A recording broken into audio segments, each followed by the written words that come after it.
All right, we're now recording and we'll start this class up. I'm going to share the screen. Leanne, let me know if you get back in, if you're able to get back in.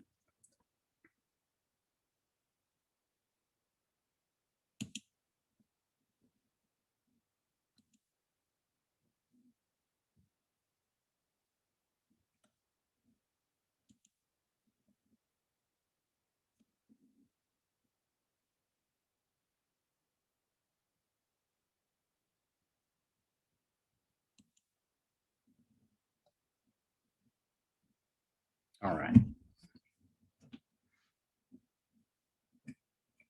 All right, today we're going to go over Chapter 3, Medical, Legal, and Ethical Issues. This is going to be a pretty important chapter because this is what's going to keep you out of trouble.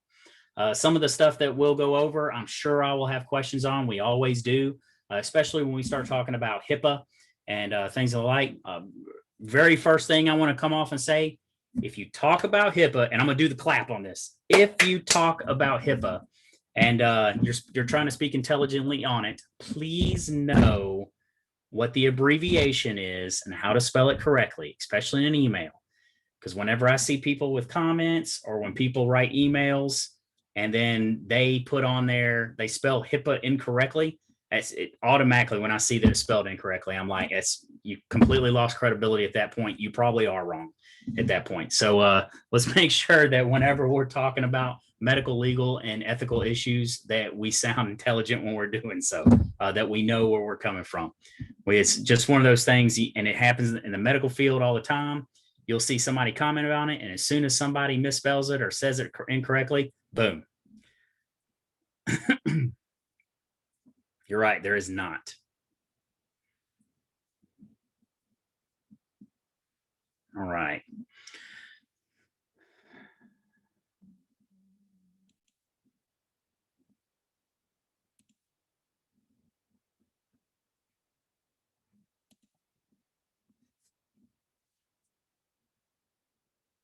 Going through National EMS Education Standard Competencies. We'll just click on through these. Also, if there's ever anything that you would like for me to go back over from the last class or try to explain again, please let me know, and I'll try to find some time to do that. The earlier you let me know, the easier it is to go back over and review something. And trust me, it may be easy right now to not have to worry about that, but in the future, there will be things when we talk about anatomy or more of pathophysiology or anything like that. That's where most of the time we see more issues of understanding. And if it gets to a point that you cannot understand what I say, I will definitely refer you to somebody who can. Good old YouTube or something like that. There's usually some pretty good videos that people put on that really can break it down like a fraction.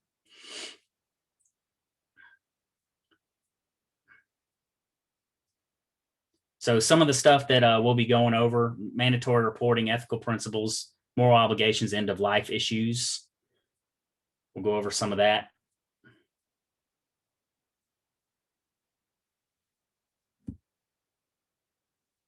All right, the basic principle of emergency care is to do no harm. Any litigation involving EMS systems will no doubt increase due to increasing availability and complexity of these issues, or a complexity of care.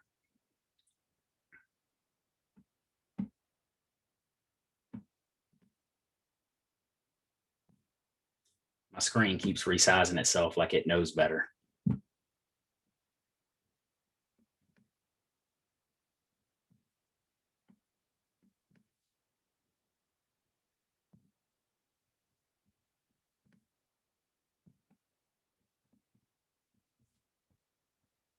See, right now I'm going to have to buy a bigger screen.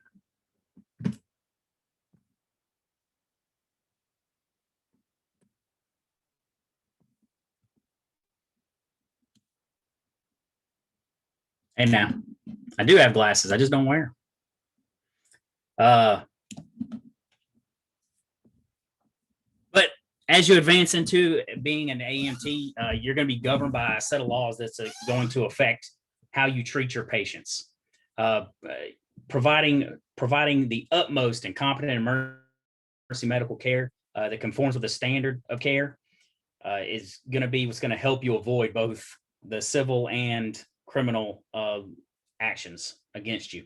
So we want to make sure that we know what we're talking about and we know what we're doing at all times. That's why it's very good to study your local policies and as well as your state and national policies. So make sure you know those. I know a lot of times once you get into ALS, you'll have to take policy and procedures tests. We had to take med direction tests and things of the like. Went from having to take map book tests down to taking policy tests or SOG tests. And that's there to protect you and as well as the company, more of the company.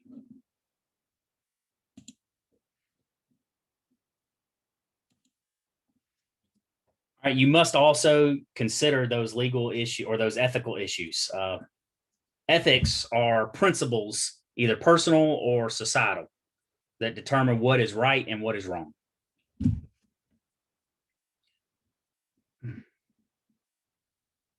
So laws define your obligations and protect your rights and the rights of others. If you fail to perform your job, the law can result in civil or even criminal liability for you. Practicing outside the law may also result in regulatory action within your own states. So make sure that you are within your frame. So even when you properly render emergency medical care, at times you may be sued by a patient who seeks to obtain relief, often in the form of monetary award for loss of income or pain and suffering. So make sure that you are minding your P's and Q's. That documentation, we talked about that a little bit yesterday or Monday as well. Documentation, that's right. Administrative action, such as suspension of your state license, may be brought against you for failure to abide by the regulations of your state agency, of your EMS agency by the state. So make sure that you're following. I don't know how to say that enough.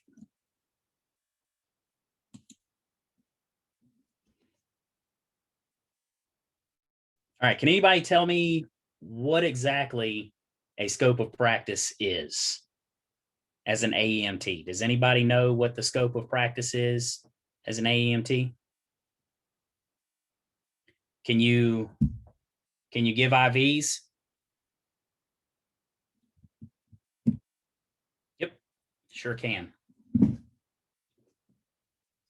What type of, or does anybody know what types of drugs that you can give as an AEMT?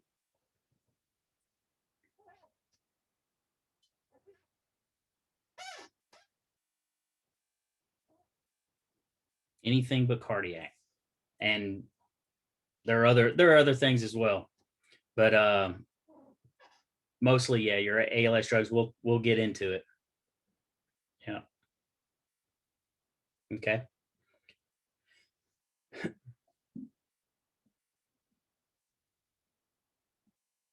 to go.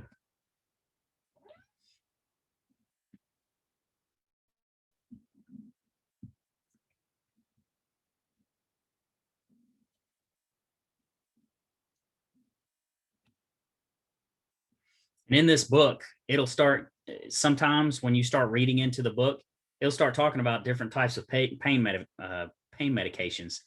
And the only reason I know this because in the last class, it was talking about narcotics and it was talking about giving narcotics, but it didn't say anything about paramedic. It didn't not say anything about paramedic, and it didn't say anything about AMT giving it. It was just talking about narcotics. So as I'm teaching the class, I started getting deep into this, and one of the other students was like, "Hey, we can't give those anyway." So it was about a 5-10 minute, not much of a rant, but clearly off the ball conversation about narcotics and giving narcotics and how we should give narcotics. And yep, I got into that mode. We will definitely not be doing that this time around. We'll do it with other things, but not so much on narcotics. All right, so your protocols are precise and detailed plans for a regimen of care or a regimen of therapy. Okay, that's what protocols are. Those are precise. You have to go line by line.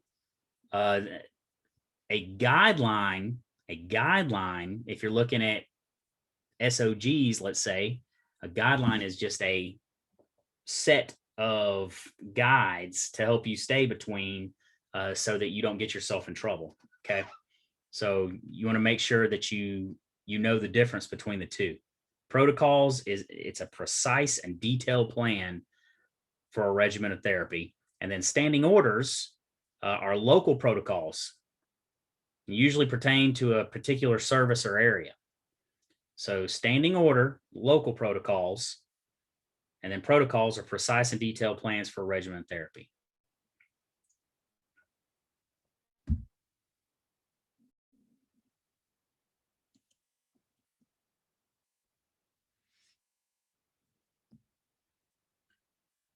All right. Medical director authorizes care via. Authorization to provide care is given by the medical director by telephone or radio, which is called, does anybody remember what we call that if you do it by telephone or radio communication? That's right. Online medical control. Great. Standing orders or protocols are what type of med control? Offline, right? One's online, the other's offline. All right, carrying out procedures for which an AEMT is not authorized under the enabling legislation is practicing outside the scope of practice, which may be considered negligent or an informed negligence, and then criminal offense in some states.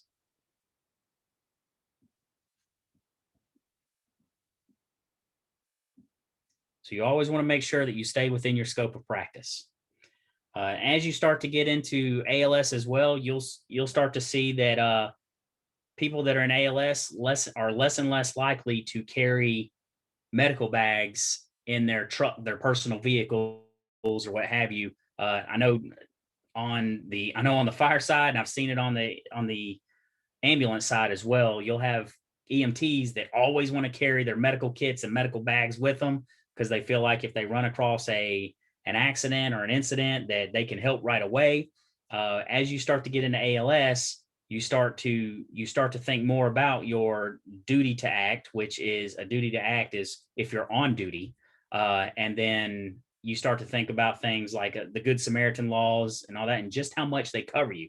If you get on scene and you cannot practice within your scope or on your scope, then you are technically neglecting that patient of care. So there's a big difference when you start getting into that patient care and you're arriving on scene not on duty. If you read some of your joint med control agreements, such as in our area, our joint med control agreement with our services, AMR being our service, it actually says that you are under the licensure of this med control or this medical director, and it says while on duty with such and such agency only. While on duty with such and such. So if you're off duty and you perform some sort of medical, even a medical evaluation or some sort of a medical procedure that may be within your scope, that JMCA or that medical direction is not going to cover you if something goes awry. And a lot of things can go awry. So make sure that you definitely know what you're doing and what you're getting into before you step off into something, okay? And that's my rant. All right, so treat all your patients in a manner, in a kind and professional manner, the way you would want members of your own family to be treated. Go ahead, question.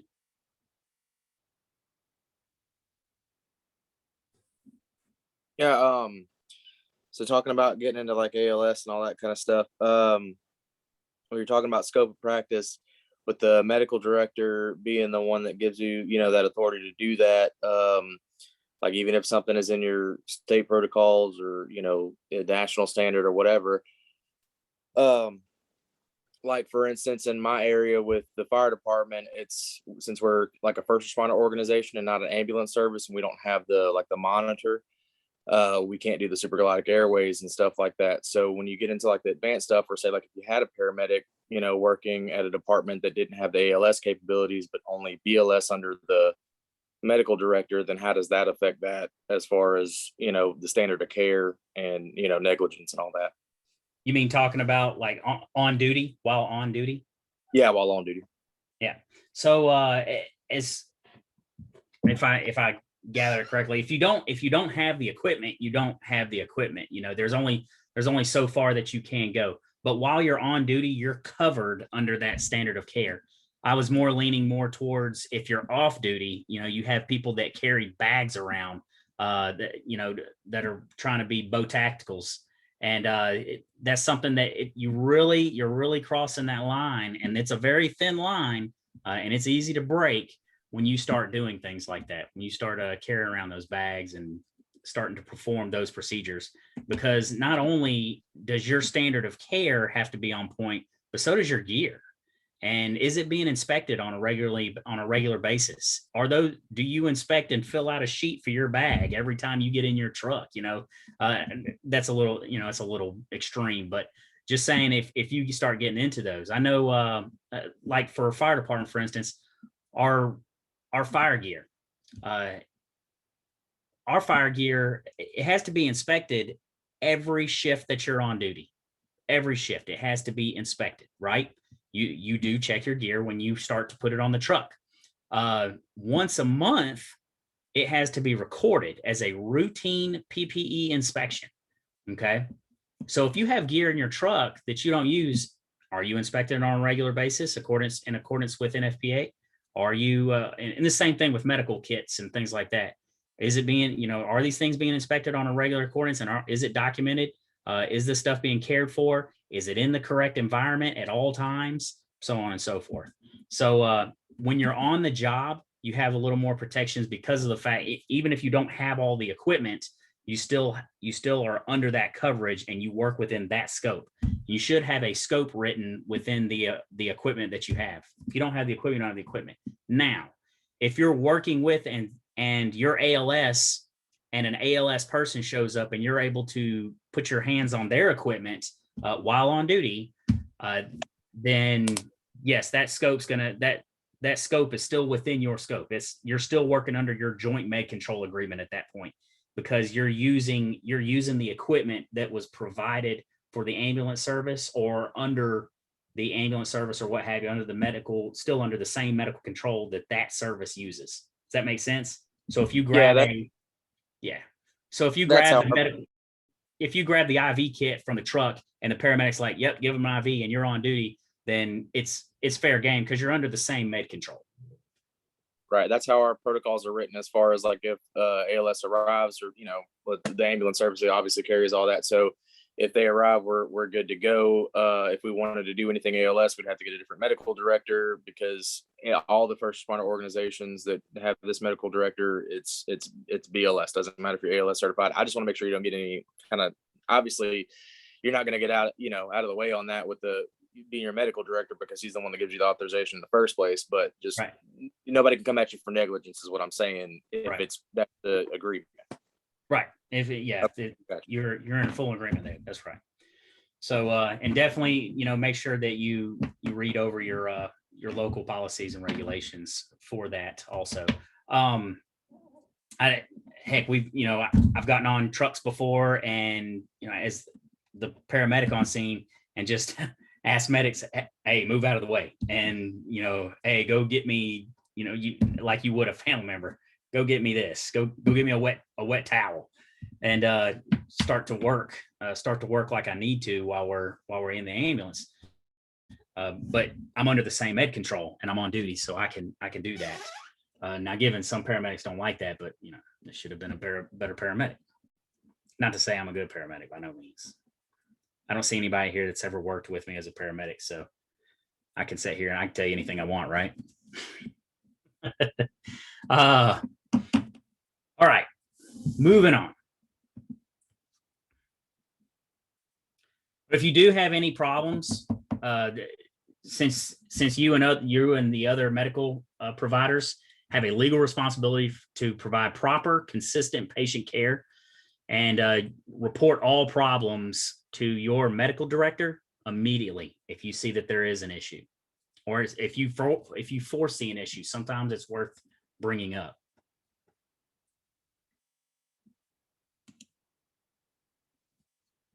All right, standards of care continued, or standards of care starting. The law requires you to act or behave towards other people in a certain definable way, regardless of the activity involved. So what that means is, under given circumstances, you have a legal duty to act or not. Generally, you must be concerned about the safety and the welfare of others when your behavior or activities have the potential to cause other injury or harm, which would go back to the do no harm, right? No as in N-O, not K-N-O-W. Now, the manner in which you're required to act is called the standard of care. All right.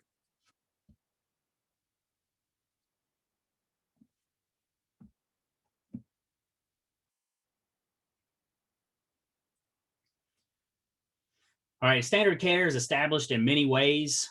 This includes published medical literature, local customs, how a reasonably prudent person with similar training and experience would act under similar circumstances, that is, with similar equipment and in the same or a similar place. So it's what we call the industry standard, is how we would define that. It's often based on locally accepted protocols. You'll not be held to the same standard of care as physicians or other more highly trained professionals. The prevailing customs of the community, such as determining when EMS helicopters are used or how hospital destinations are selected, are important elements and determine the standard of emergency.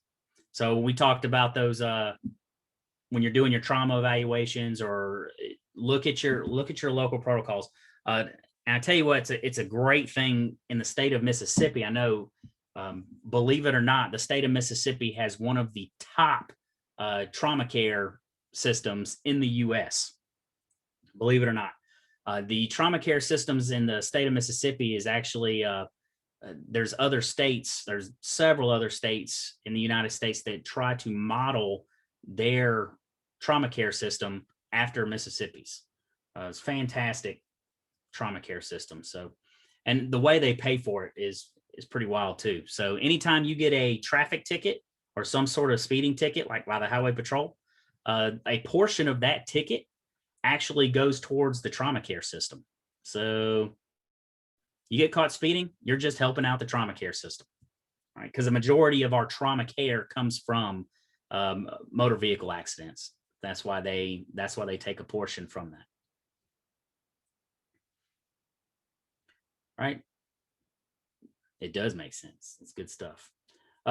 Your conduct must be judged in context of given emergency situation. So always mind your P's and Q's and what's going on. Calm, cool, and collected. That's the way you want to be. That's going to help keep your mind straight, and it's going to help everybody on scene keep their mind straight. It's going to keep everybody out of trouble, right?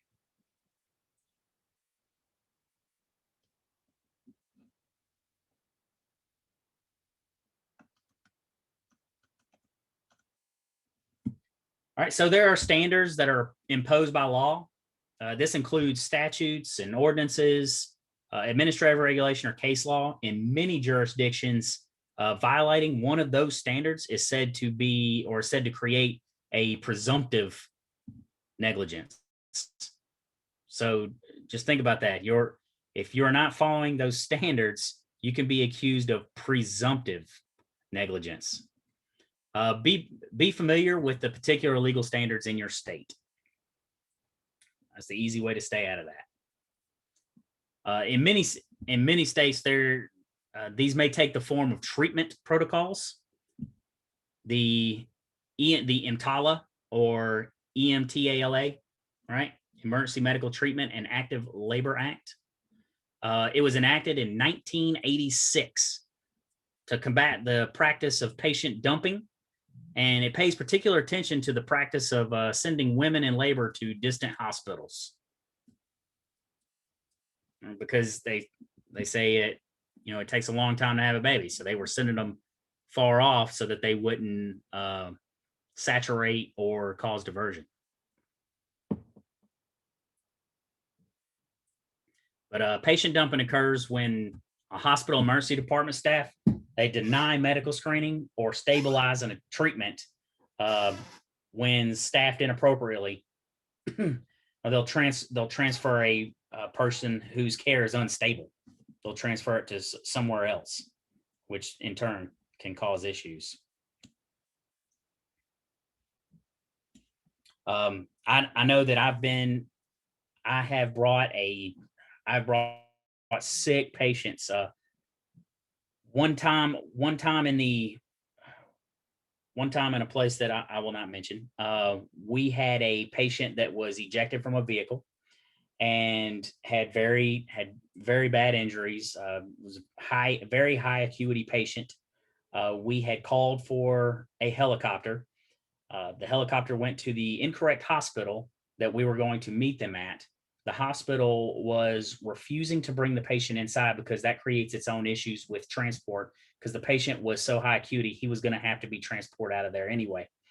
So in this instance, when I actually didn't ride in, I was in a chief position, and I was going to pick up our paramedic that rode in. And when I got to the hospital, after cleaning up the scene and everything, got to the hospital, the ambulance was still there, parked with the patient. I got out and said, "What is going on?" And the paramedic on my shift, the fire medic, said that they were refusing to bring him into the hospital. They were awaiting the arrival of the helicopter, which, if the patient is stable, which at the time he, stable because he was being well taken care of in the ambulance. We had fantastic medics on scene. So it worked out great as far as that goes. But we then took the patient, and we had a line. And once that patient crossed that line, we were taking him inside no matter what. Well, guess what? Patient crossed that line. We ended up taking him inside before the helicopter got there.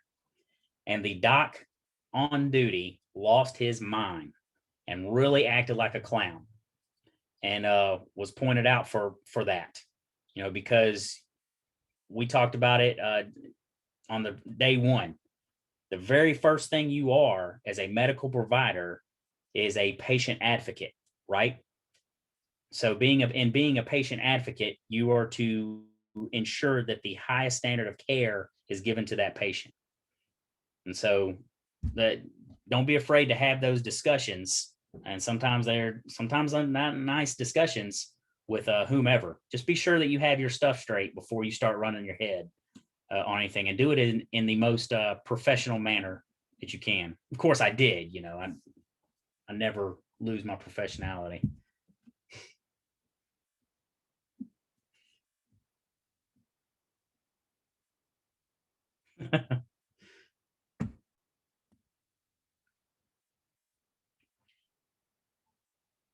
So next up is we're going to talk about professional and institutional standards. Include recommendations published by organizations and societies that are involved in medical care. In the past, the AHA, or American Heart Association, and the International Liaison Committee on Resuscitation, they came together to revise the guidelines for CPR and emergency cardiac care. About every 5 years, they come together and revise it. Right, so it includes specific rules and procedures of the EMS service, ambulance service, and other organizations in which they're affiliated with. So it's good that you're familiar with the standards of your organization once again, and standards should be reasonable and realistic, right? Smart objectives, smart objectives. Ordinary care is a minimum standard of care. If you act reasonably according to the standard practices you've been trained to use, then you can likely avoid liability, right? So state regulatory agencies that oversee EMS operations can sanction you for deviating from that standard of care.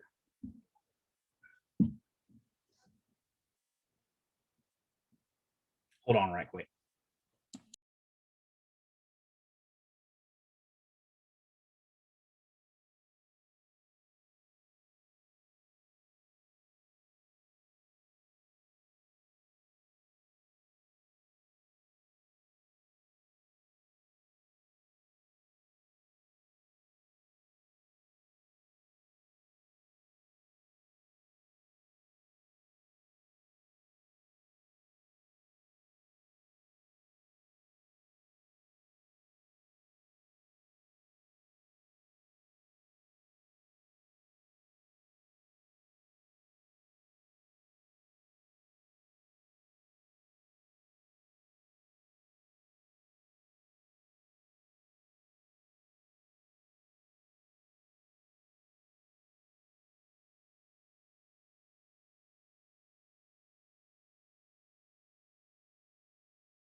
Sorry about that. My dog somehow opened the door and came in.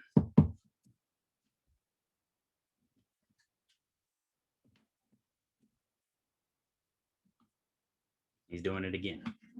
All right, pushing forward.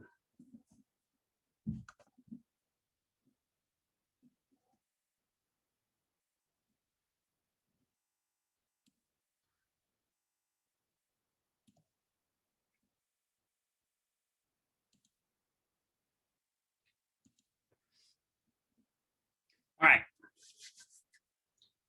Standards imposed by textbooks. Because virtually all EMS textbooks follow standards established by the National Highway Transportation Safety Administration, or the NHTSA, then these textbooks are they're recognized as contributing to the standard of care that is followed by AEMTs. So EMS enabling legislation is going to do with, most states now have what's called an EMS enabling legislation, which defines how EMS is structured and designates responsibility to government agencies. These laws also provide the state-based framework for your AMT's actual practice. So standards imposed by states, Medical Practice Act, the Medical Practice Act, the practice of medicine, it's defined as the diagnosis and the treatment of disease or illness. In some states, the EMS personnel are exempt from the licensure requirements of the Medical Practice Act. So because an AMT is regarded as a non-medical professional, believe it or not. This act, it defines the minimum qualifications of those who may perform various health services. And it also establishes a means of licensure as well. When you're unsure of the proper care, then best thing to do is to always contact Med Control for orders. So if you're not sure, contact Med Control. You may not want to do that too often. You may want to be, is a paramedic considered a non-medical professional? Is that what you're asking? Of course we are. Of course we're non-professionals.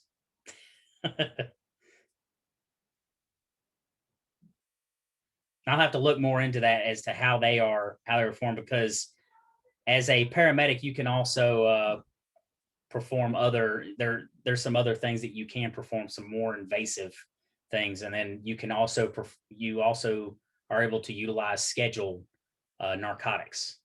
So that has some leeway to it too, but you cannot do prescriptions or anything else. So I'll actually look into that.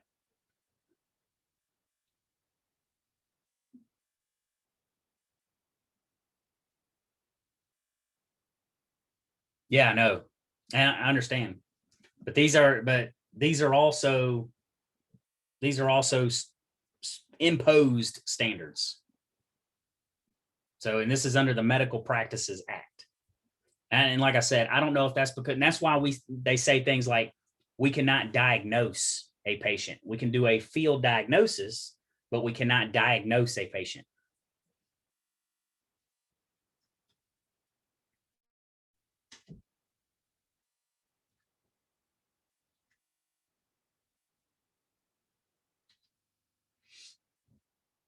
EMS is the black sheep of the hospital medical system.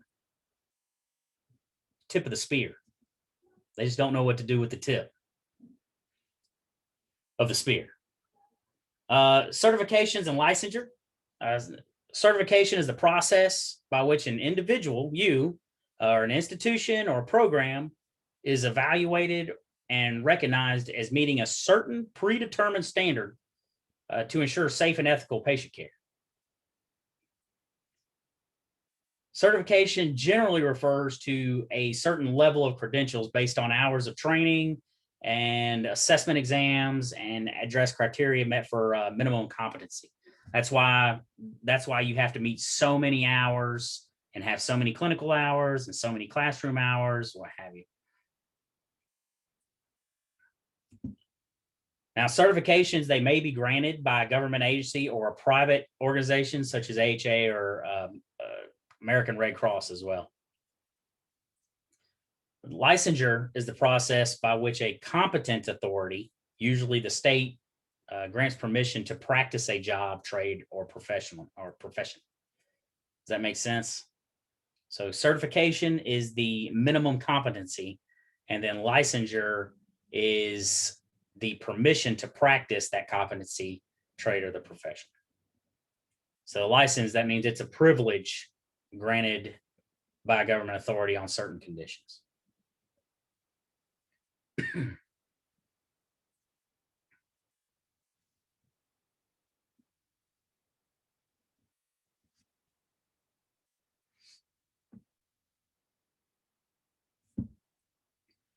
So negligence is the failure to provide the same care that person with similar training would provide in the same or similar situation involved, right? A deviation from the accepted standard of care that may result in further injury of a patient would be considered that negligence piece. Gross negligence, it's conduct that constitutes a willful or reckless disregard for a duty or standard of care. Negligence is commonly divided into three different categories. Malfeasance, which occurs if you perform an act that you're not authorized to do, such as a medical intervention that's outside your scope of practice, like we had talked about. It also occurs if you perform an act that you are legally permitted to do, but you do so in an improper manner. Does that make sense? So for instance, if you're trained to give a surgical crike, if you're trained to do a surgical crike, but you use a butcher knife and a pin, a pin tube, then depending if it creates further harm or anything else, that can be considered malfeasance because you did not use you used improper equipment, things like that. Yeah, if you try to MacGyver your way through it. All right, so next one is nonfeasance. It occurs if you fail to perform an act that you're required or expected to perform, right? And that's some of the stuff we talked about. You show up with no equipment that you should be able to use and you don't use it, or you show up with equipment that you should be using and you don't use it. That's all taken into account. So that's why we do run reviews and things like that, because like, hey, what could we have done better? Did you think about using this piece of equipment? Oh, you didn't? Technically, at that point, you're considered guilty of nonfeasance if you didn't use a piece of equipment that you had available and you didn't use it. Doesn't matter if you forgot or not.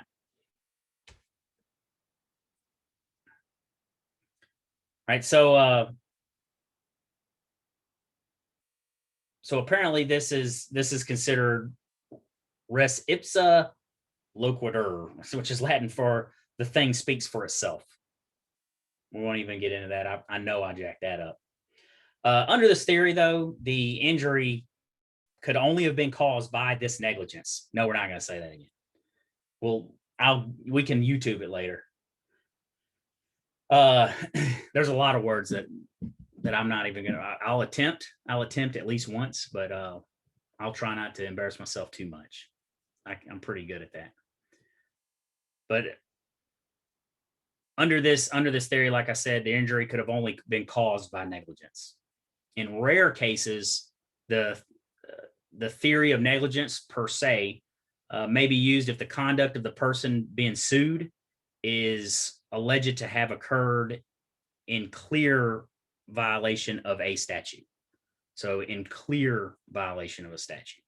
Okay. So for example, if an EMT performs a paramedic skill, makes sense.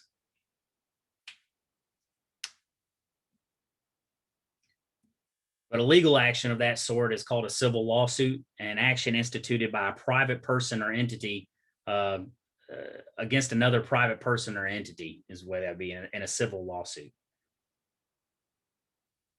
The wrongful act that gives rise to a civil lawsuit, that's called a tort.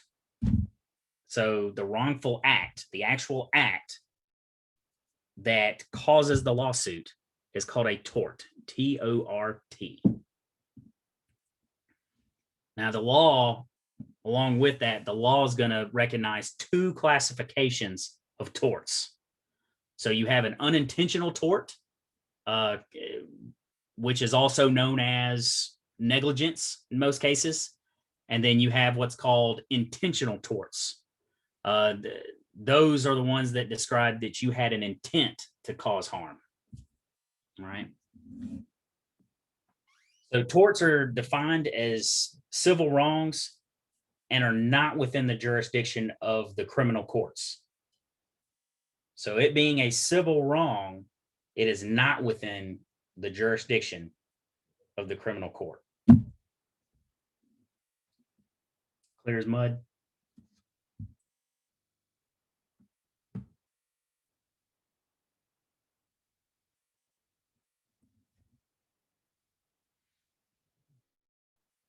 So all four of the following factors in this slide, it must be present for the legal doctrine of negligence to apply. For the plaintiff to prevail in a lawsuit against an EMS service or provider, all four of these must be met, right? Duty, breach of duty, damages, and proximate cause. 4. Question. Ty asked, what if online med control asks you to do a skill that is out of your scope?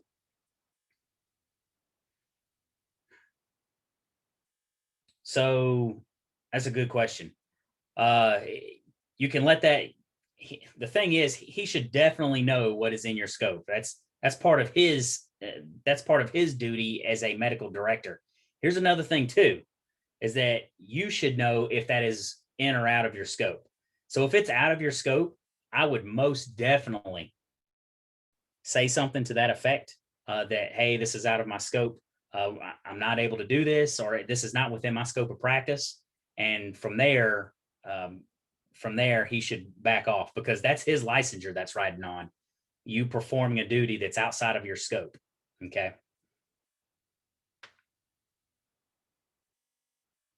I'm not saying it doesn't happen, I'm saying it should not happen. So we'll go with number 1 there, duty.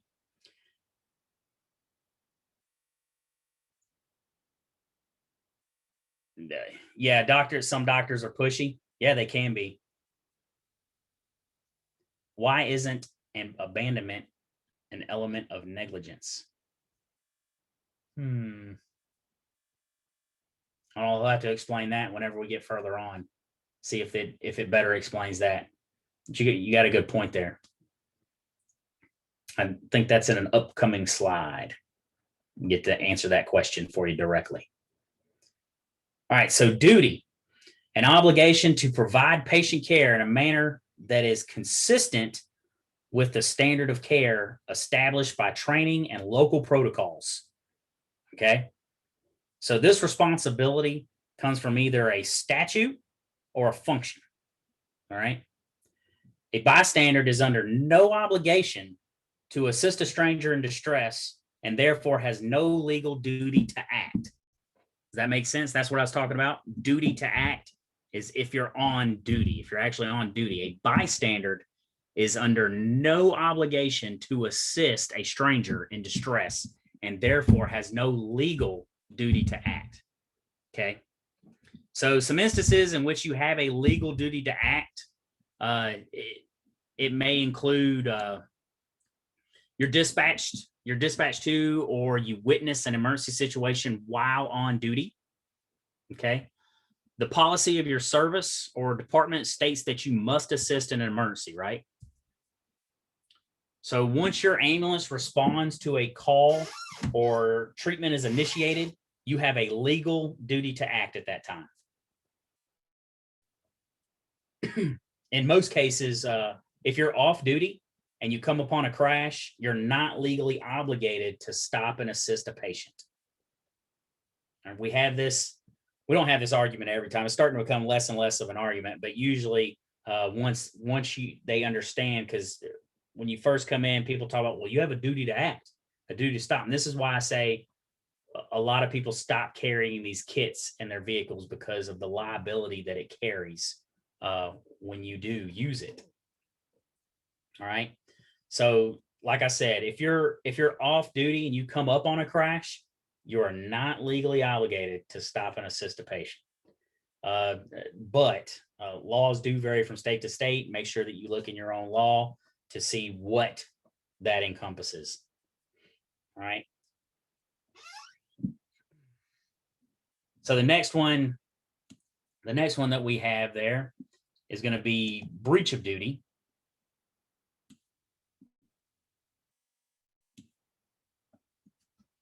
So in a breach of duty, it occurs when the person accused of negligence fails to act as another person would with similar training that would have acted under the same or similar circumstances like we discussed before. So breach of duty may involve doing less than the person was trained to do. So, and that would be called an error of omission. Let's say an AMT who fails to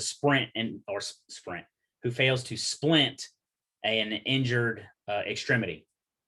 That would be breach of duty. Or doing more than the person is trained to do. So that would be, you're not sprinting anywhere. That would be an error of commission or commission. All right. So an AMT who sutures a laceration, when doing so, you're not in your scope of practice. Okay. Should not have that on you anyway.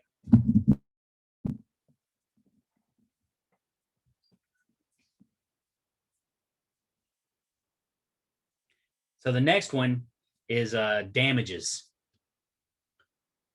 The objective of a civil lawsuit is usually some sort of compensation, which is in damages. That some sort of compensation is the damages.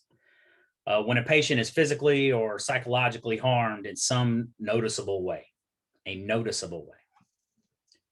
Although physical injury is usually part of any lawsuit for medical negligence, patients may also claim damages for emotional distress, loss of income, loss of enjoyment of life, loss of spousal consortium, loss of household services, and loss of future earning capacity. So there's a lot of things there that can actually be rolled into that. Right. So proximate cause is a legal term that's in the sense of medical malpractice. Essentially, it considers where the alleged harm to the patient would have occurred but for the negligent act. Okay. So if the injury would have still occurred regardless of the alleged act of malpractice, then no valid claim exists in doing in that. So you have a legal duty to act and abuse it, causing harm to another individual. Then you, your EMS agency, and your medical director can be sued for negligence at that point because of proximate cause, right?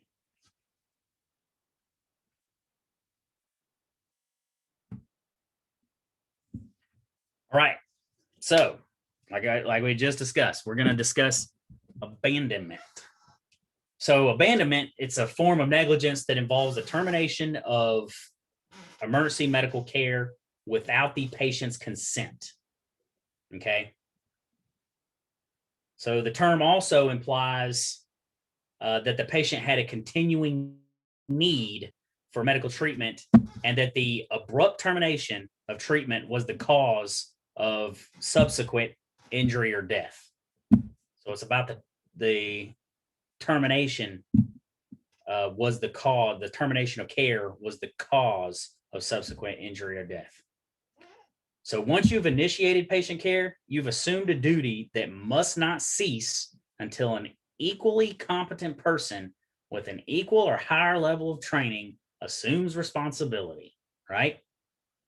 So this could be for as an AMT, this could be a paramedic, a nurse, or a physician. Okay. So not fulfilling that duty exposes the patient to harm, and that's the basis for a negligence suit.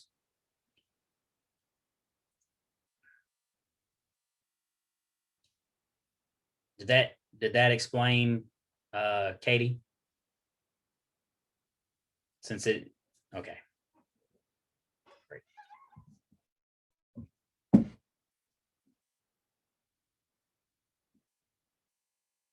right, tell you what, we've been at this for 50 minutes.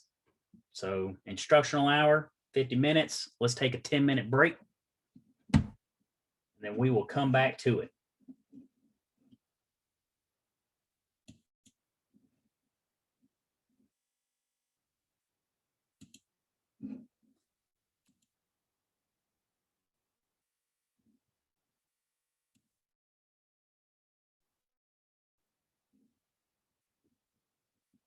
I downloaded this. Earn your degree in less than 12 months for under $11,000.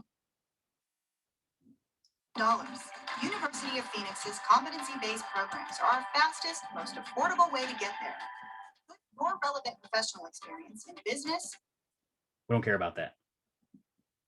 We do, however, care about that.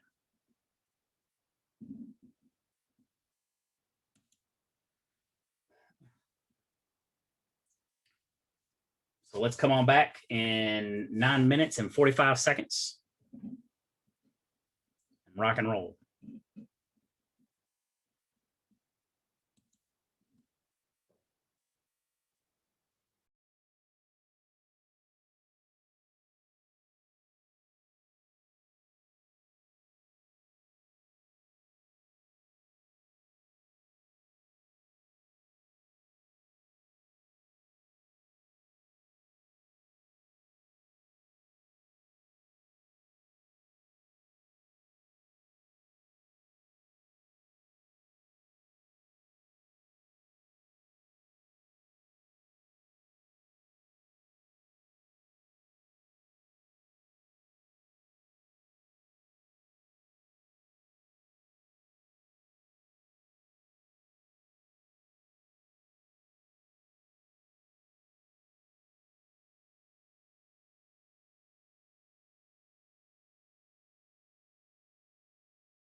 All right.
All right, let's kick it back off. Hope everybody had a great 10-minute break.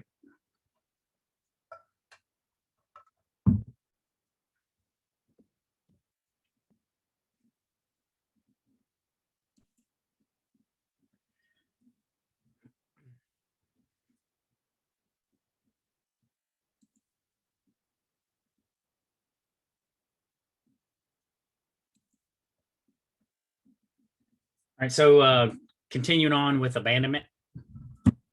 So abandonment is a legally and ethically serious matter that can result in civil action against you.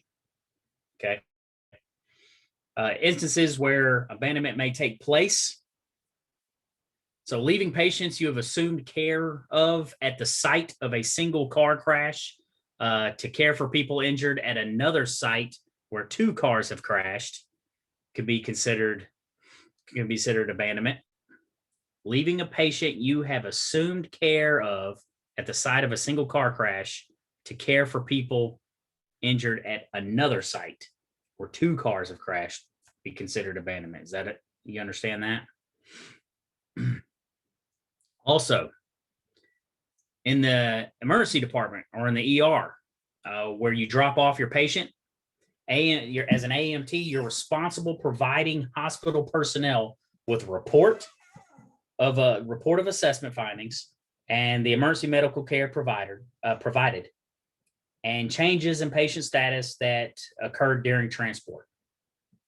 So you're responsible for the report of the assessment findings, the emergency medical care provided, and changes in patient status that occurred during transport. Right, where does that sound familiar? What is something that we're supposed to bring in every time we go to the hospital? Y'all remember?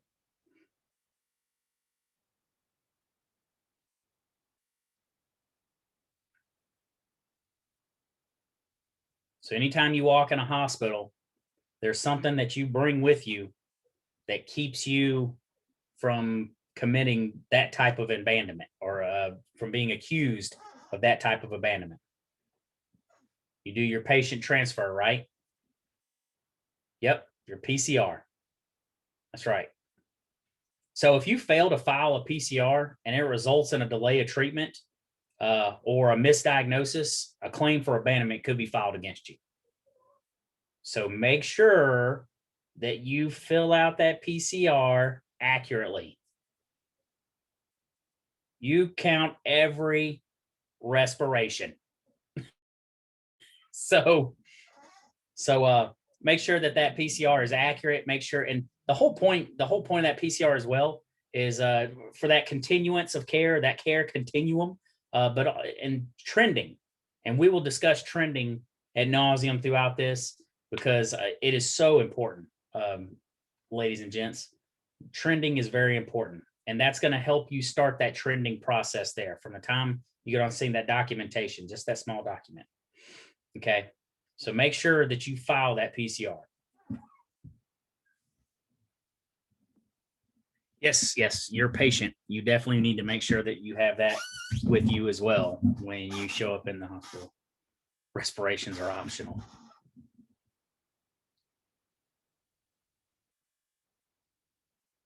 The act of respirating is optional. For them, it's optional. I mean, they can or they don't have to. We can we can find some way to make it happen mechanically. Right?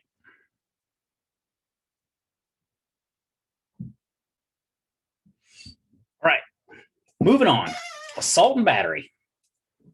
So assault, battery, kidnapping, and false imprisonment. We're fixing to go for it. A criminal prosecution is an action taken by the government against a person the prosecutors feel has violated criminal law, right? Sometimes the same allegedly wrongful or harmful act that gives rise to a lawsuit may also result in criminal prosecution, right? Excuse me.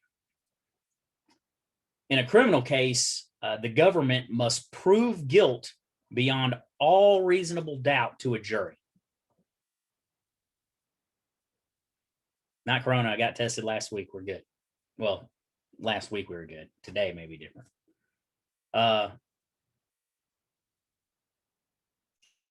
If the government succeeds, we're talking about the reasonable doubt.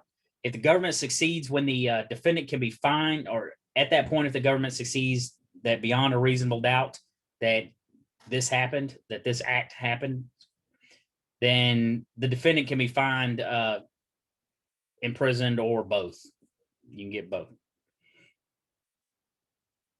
So the criminal law most likely to apply to pre-hospital care, they include assault, battery, kidnapping, false imprisonment. They're common, the most common anyway. I'm not saying they're common, but it's the most common. So assault is threatening a person or causing a person fear of immediate bodily harm without the person's consent, regardless of whether the threat of harm is actually carried out. So threatening a person or causing fear of immediately bodily harm without the person's consent, regardless of whether the threat of harm is actually carried out, is called assault. So for example, if you start an IV line on a patient using a large needle or threatening to restrain a patient who doesn't want to be transported, may be considered assault. So for all those people that feel like this guy's a jerk, I'm giving him a 14, that could actually be considered assault. Unless you can prove that the fluid rate of that IV was in direct reference to the patient care in a positive light for that patient. Okay. But is it going to be that much more significant than using something else? I don't want to get into that. We'll get into that later on. IVs and stuff like that. We'll talk about that. So, but all that's going to include providing emergency care without consent. So if you provide emergency care without consent, then that's considered assault as well. So what's next? Battery, right? So battery is unlawfully touching a person. Unlawfully touching a person. Making physical contact with a patient before asking if you may touch him or her may be considered battery. That's why it's always important that you come in, you introduce yourself, and then you describe what you're going to do. And you ask, do you mind if I take your blood pressure? Do you mind if I take your respirations? Do you mind if I proceed with care? Do you mind if I proceed with your care? And always ask that question. Hey, is it okay that I do this? And before you just start grabbing up. And if you've worked in the industry long enough, you've seen it where somebody that's salty comes in, they're cranky, they're angry. They grab the patient's arm, start throwing stuff on them. Battery. You've just committed battery. So make sure that you get that permission.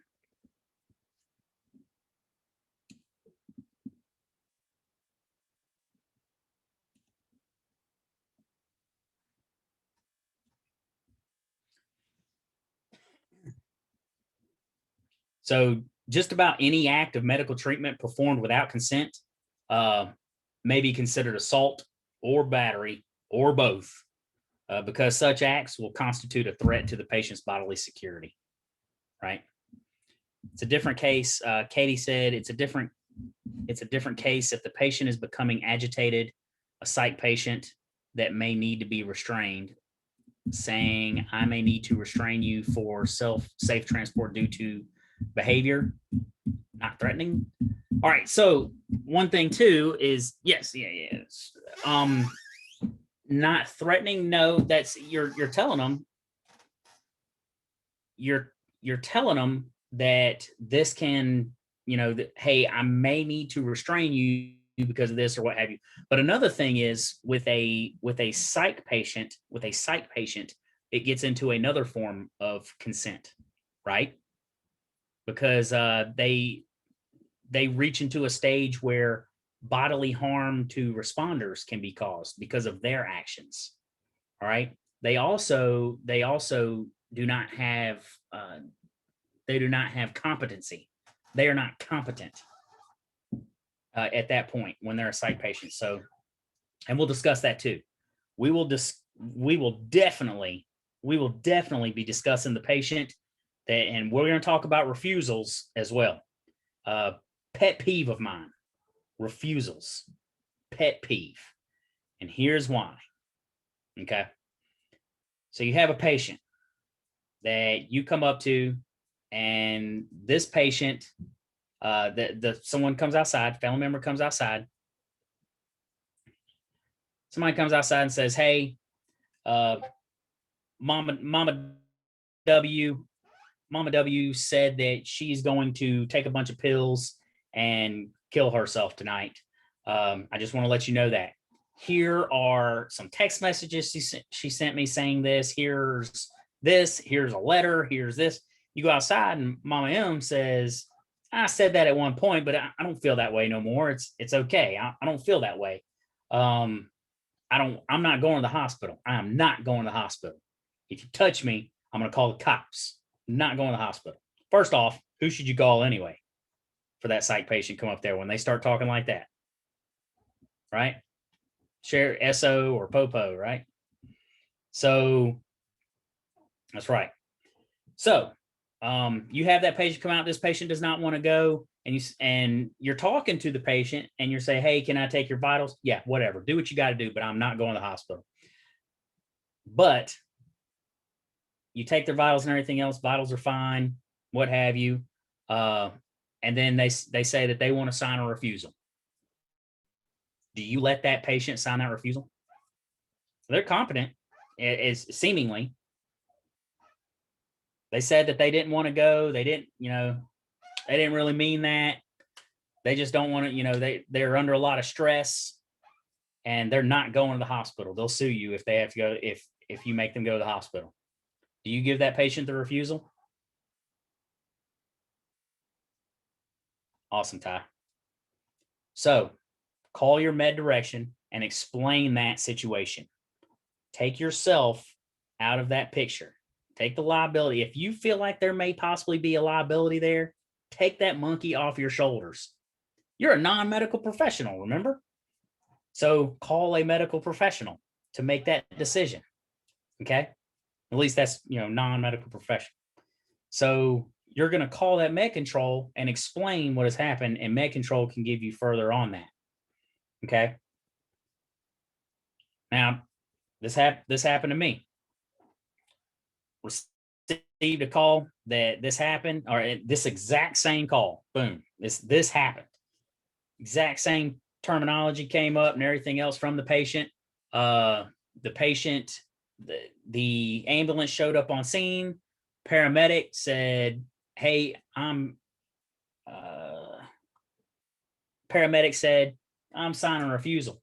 I said, "Yeah, but the patient technically, the patient did admit that they did say they said it just to scare them or just to get their way or what have you. Did say that.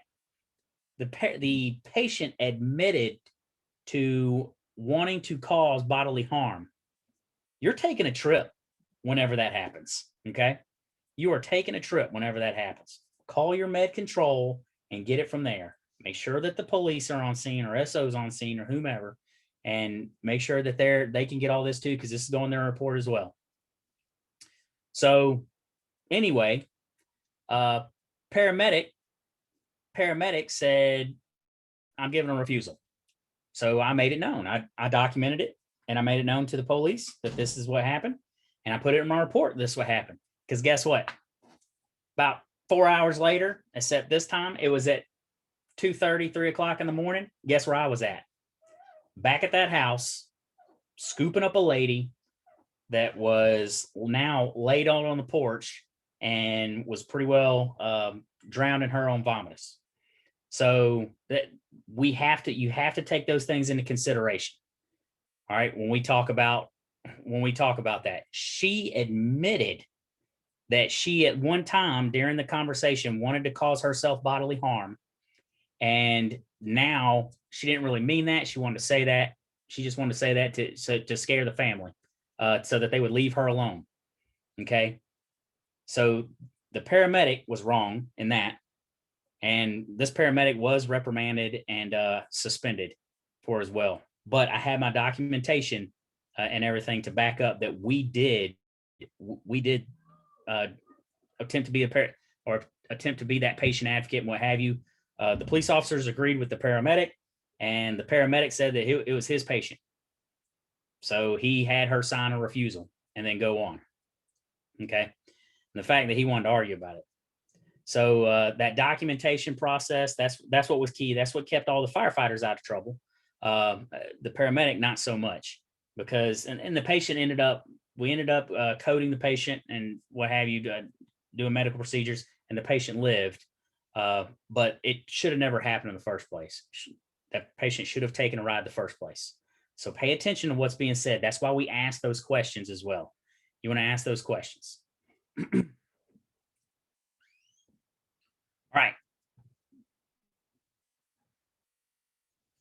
Next slide. So next, we're going to talk about kidnapping. So seizing, confining, abducting, or carrying away of a person by force. So in theory, it could include a situation where a patient is transported against his or her will.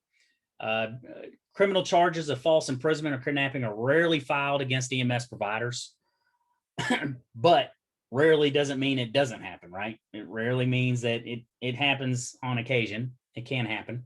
So in reality, criminal charges of kidnapping are almost unheard of in EMS because the EMS provider is almost always acting in good faith in effort to provide patient care. Okay.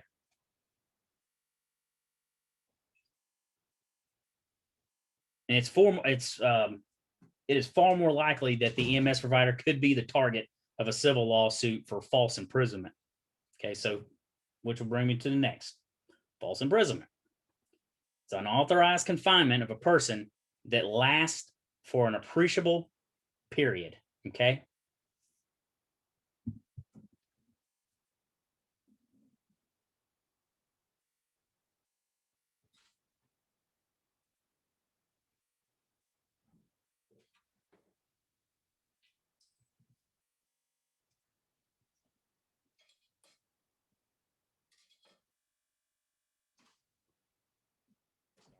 I had a visitor.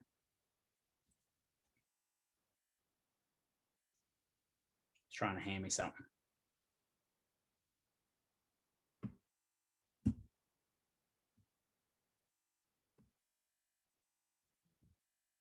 Can't med control you or, oh, hold on. I missed a few.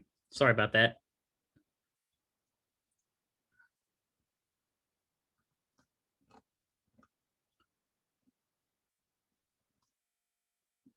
Call med control. Med control ask your opinion about the situation, honest perception.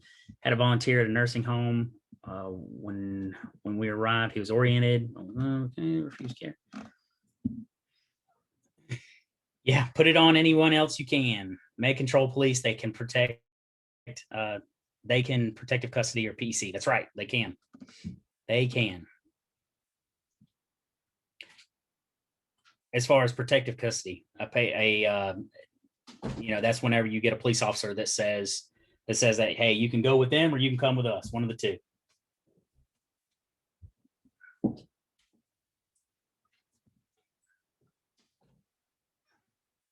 All right. Police, protective custody. That's right. All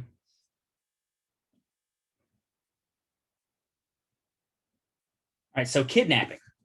Let's move on to kidnapping. So I just did that. Sorry. I hit the wrong slide. All right. So next we got on is going to be defamation, slander, and libel. You see these all, especially with social media. You see these all the time. So defamation, intentionally making a false statement through written or verbal communication that injures a person's good name or reputation. All right, so intentionally making a false statement, written or verbal, is defamation, right? And then it breaks it down further in there. So making a false statement in written form is considered libel, right? And it's got to, now this has to injure a person's good name, reputation, standing in the community, so on and so forth. It is a written form. Libel is written. When you write your PCR, avoid using terms that may be considered judgmental or offensive, like seeker. Like this patient is a seeker. This patient is a drug head. This patient was high. This patient was drunk. This person was, so on and so forth. There are different ways to say that with the appearance of being or was acting in a manner that was consistent with is the things that you would want to document. All right. So that's the way you would do that without, you're not knowingly pointing that person or pointing your finger at that person saying they were this. You're just saying, hey, the situation that was going on was indicative to this. All right. That's how you back that up. All right. So next, slander is making a false verbal statement that injures a person's good name. So verbally making a false statement that injures a person's good name. So avoid using terms that be considered judgmental or offensive to the patient when you're passing along the pre-hospital care information at the ER. You don't want to do that. So you want to make sure that whenever you get in, they're like, yeah, he's just another drug head. Yeah, he's high. Yeah, I know he's high. All right. No, again, just like in your writing, you want to say in your speaking, hey, he's displaying signs and symptoms of somebody that's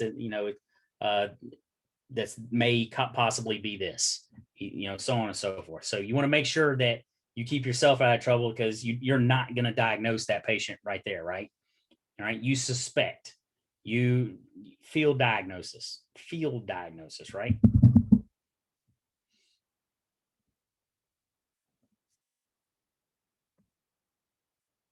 All right. So on to Good Samaritan laws and immunity. So Good Samaritan laws are based on common law principle that when you reasonably help another person, you should not be liable for errors and omissions that are made while giving good faith emergency medical care. Okay. So most states have Good Samaritan laws. Good Samaritan laws do not protect you from lawsuits, though. Doesn't protect you from a lawsuit. All right. The laws vary from each state. So you need to know what your laws are for that. Look them up. So some of them will provide protection for anyone who stops to render aid during an emergency. Others only provide protection for those with medical or with no medical training. Sorry.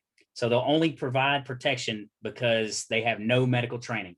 Thus, what we discussed earlier, people that carry around med bags and stuff like that in their personal vehicles and such. All right, what you could possibly get yourself into, Good Samaritan law may not cover you, right? In some jurisdictions, it may provide immunity from a lawsuit. In others, they provide an affirmative defense for a lawsuit that may come across. So in most cases, they don't prohibit the filing of a lawsuit, though. So the filing is always there. It doesn't pertain to acts that could be considered wanton, gross, or willful negligence either. Or if care is provided for remuneration or any sort of payment. So if you try to provide care and then get any sort of payment out of it, it's not going to cover you as well.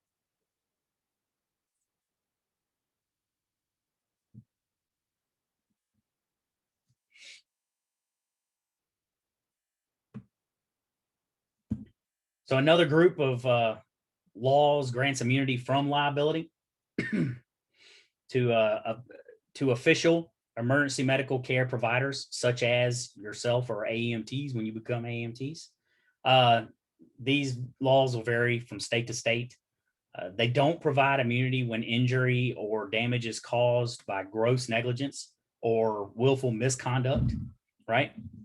In most cases, immunity statutes apply to EMS systems that are considered government agencies. In the United States, sovereign immunity has taken the form of legislation that identifies only limited types of lawsuits that can be filed against government agencies. So EMS personnel working for government agencies have some governmental immunity for their actions, some governmental immunity. Governmental immunity generally applies only to EMS systems that are operated by municipalities or government entities themselves. So if your service is covered by immunity, then it may mean that you cannot be sued at all, or it may limit the amount of the monetary judgment that the plaintiff may recover. State laws on this, they vary significantly, but that's part of that indemnification. So look up that term, indemnification, and if you sign any contracts or anything like that, you really need to look at those terms of indemnification.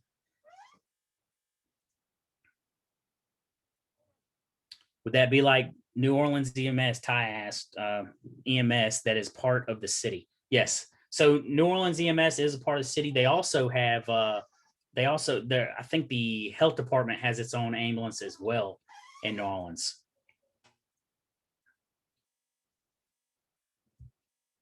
You can actually volunteer on an ambulance out there. Thought about doing it.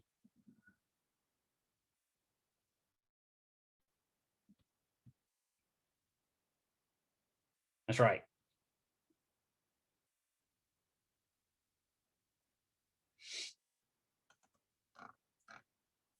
So you want to make sure that you, as always, you want to make sure that you consult your medical director or your state EMS agency for more information about the laws in your area. Once again, right?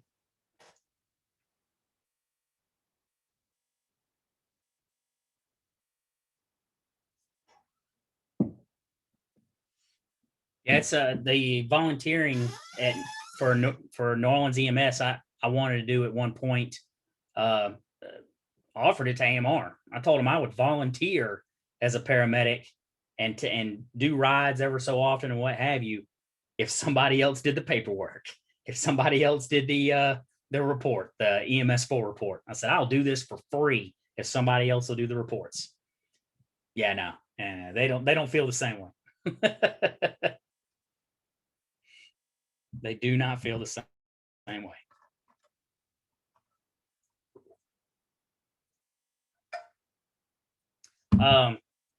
Along with the asking your medical director. So most states have also adopted specific laws granting special privileges to EMS personnel, authorize them to perform certain medical procedures, right? And then many states also grant partial immunity to EMS providers, physicians, and nurses who give emergency instructions to EMS personnel via radio or other forms of communication. Like we had talked about before, if your med control asks you to do such and such, some states offer that partial immunity. You just need to make sure that your state is one of those that do that. Look at Brandon trying to hook people up. He's trying to, it's called entrapment. I don't know if that's in here.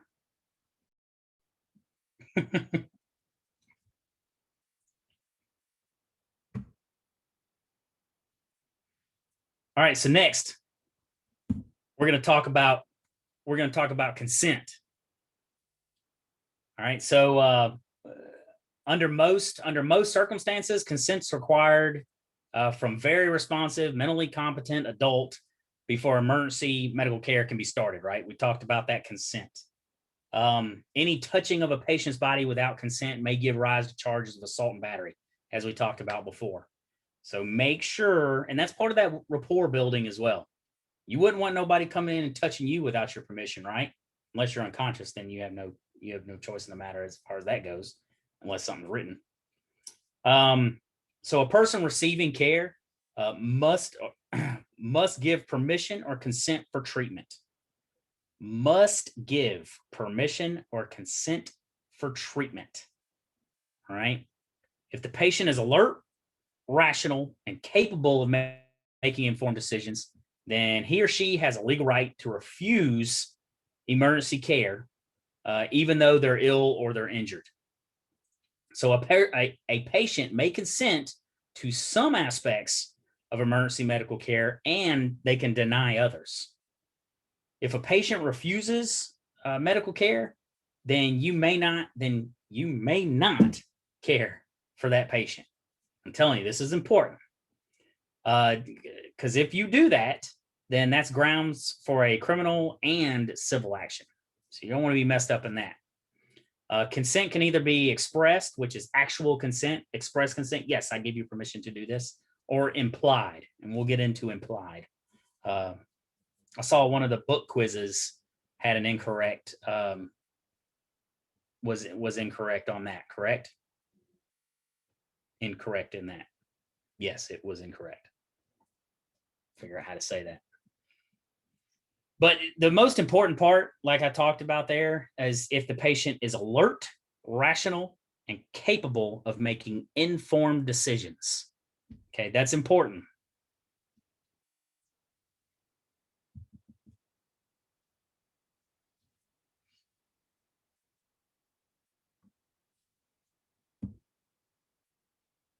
So the foundation of consent is decision-making capacity, right? The ability of a patient to understand the information you are providing, coupled with the ability to process that information and then make an informed choice regarding the medical care that's appropriate to him or her. So they have to understand the information that you're providing to them. They also have to have the ability to process that information and make an informed choice regarding that medical care. All right, that's those little nuances of consent there. It's going to help you out. Tools to evaluate a patient's decision-making capacity. The best one is your ability to talk to the patient to find out whether the patient understands what's happening to him or her, right? So talking to that patient, that's part of that rapport building, right? We're talking to that patient. We're not just trying to be friends with them. We're trying to ensure that they are competent to make decisions. If pulse ox and CBG measurements are outside the normal ranges, then these readings can provide measurable information regarding your patient's ability to understand and communicate. So think about that, right? See, get that CBG, get that before you start talking about decision making and you start talking about consent. There's some things that you need to do first, right? You got to have permission to do those things first if they have it. But there's ways to talk to a patient so that you can get that type of consent to do those type of procedures, right? So we're going to talk a little bit about patient autonomy. So the right of patients to make a decision concerning their care and how to decide how they want their end of life medical care provided to them is going to be part of autonomy, patient autonomy. The assistance of medical technology has made the distinction between life and death more precise for us. And a number of high-profile cases have brought the issue of patient autonomy to the forefront of the medical ethics debate in the past 20 years. One of the leading ones that brought this into question was Terry Schiavo. Does anybody remember that? Terry Schiavo? Yeah. So it demonstrated the course that will ultimately support the right of the patient, right? Or the patient's closest relative to make end-of-life decisions. If you don't know about Terry Schiavo, I would say definitely look into it. I would read into that. There was a big documentary on it, court proceedings and everything about the Terry Schiavo case. Schiavo, Schiavo, Schiavo, Terry, Terri. All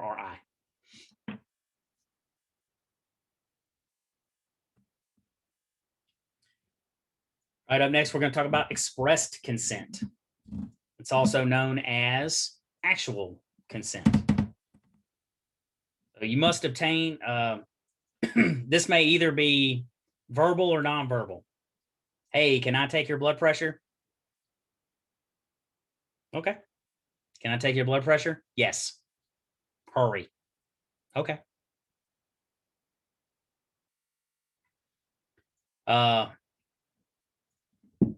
You must obtain informed consent from every adult patient who has decision-making capacity every time. Okay. So to obtain informed consent, you need, at a minimum, you need to describe the suspected illness or injury to the patient. Right. That's part of that information, part of giving that information. Describe the treatment that you would like to administer. That's why you need to know your stuff. Don't just fly off the seat of your pants. And list the potential risk associated with the proposed treatment that you would like to do. And then discuss any alternative types of treatment that may be available, if there are any available. And advise the patient regarding any potential consequences of refusing the treatment. Okay. So along with that, what is it important to do whenever you obtain that informed consent? What is important for you to do?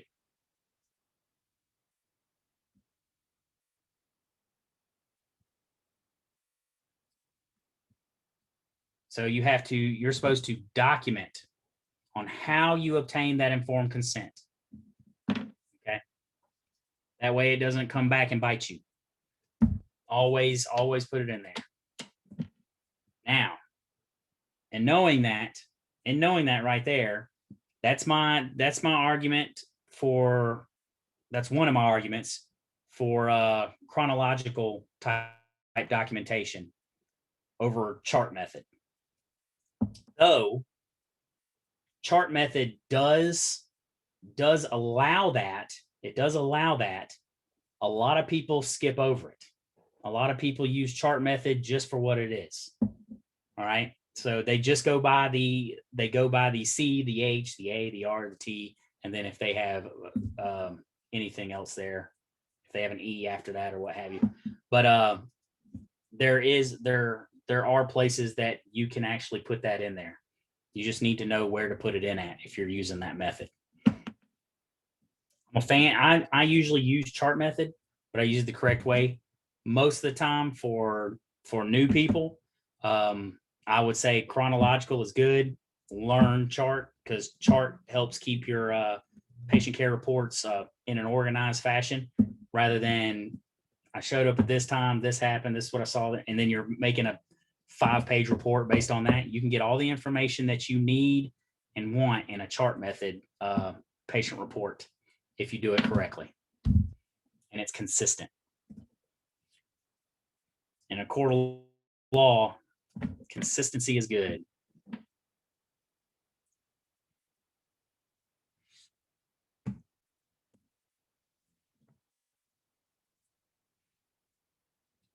All right, so the legal basis for this doctrine rests on the assumption, excuse me, rests on the assumption that the patient has a right to determine what is to be done with his or her body.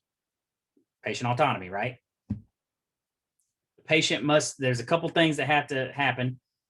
Patient must be of legal age, 18 years of age, and the patient must be able to make a rational decision on their own. Also, a patient might agree to only certain types of emergency medical care. So, for example, a patient might agree to receive oxygen and transport, but might refuse the insertion of an IV line, right? So the example being receive oxygen transport, and they're like, I don't want an IV though. They don't want to get stuck. They're afraid of needles. But at that point, do you just say, okay, or do you say, hey, this is why I want to give you this IV. I want to give you this IV so that in the event that this happens and I have to obtain or I have to establish a line to be able to put life-saving drugs into your body in a hurry, then I'll have that IV established. Or you talk about, I want to do this. I want to do this so that we can maintain an open line for this event, or you can always fall back on hydration or what have you. But most definitely make sure that you give the why behind what you're doing.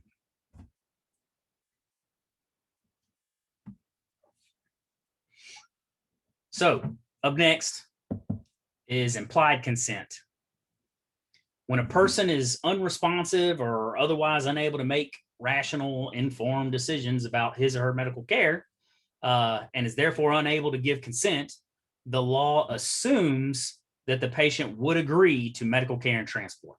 Right. So this is only going to be limited to true emergency situations and appropriate when the patient is unresponsive, delusional, exhibiting an altered mental status as a result of a drug or alcohol abuse, or otherwise physically unable to give express consent. Don't rely on implied consent unless a threat to life or limb exists, right? There has to be a threat to life or limb to exist in order to get that implied consent. Don't rely on it anyway.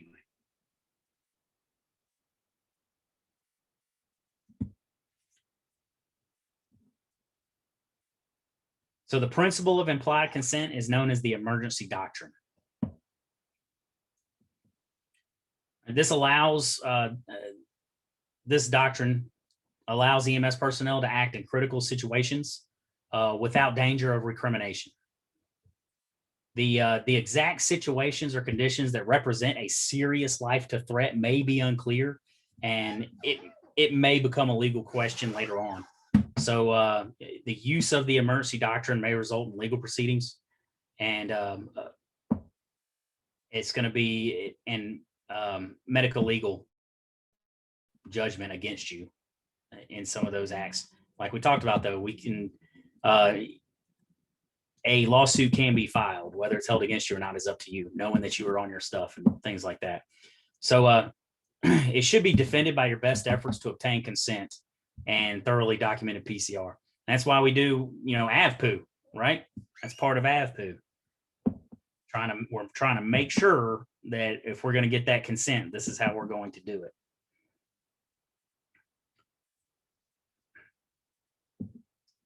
it. It's a good idea. We talked about it's a good idea to try to get consent from a spouse or a relative before treating a patient on implied consent. However, we do not ever want to delay treatment if the patient has an imminent life threat. Okay. So refusal of emergency care may be implied, such as a patient pulling his or her arm from a splint. If a patient being treated or implied consent regains consciousness and appears capable of making informed decision, then the emergency doctrine of implied consent no longer applies. Makes sense? The situations, it's commonly seen when patients with hyperglycemia who are initially unresponsive and then regain complete use of their mental faculties when their glucose levels return to normal, when they eat something, whenever you go in there and cook something like that. Your frequent flyer, your frequent diabetic flyer, they don't so much fly. You just, you set up an IV, you give your D50, they come to again and all is well with the world. Then you DC, you call in, you DC the IV and you get your refusal and leave. Okay.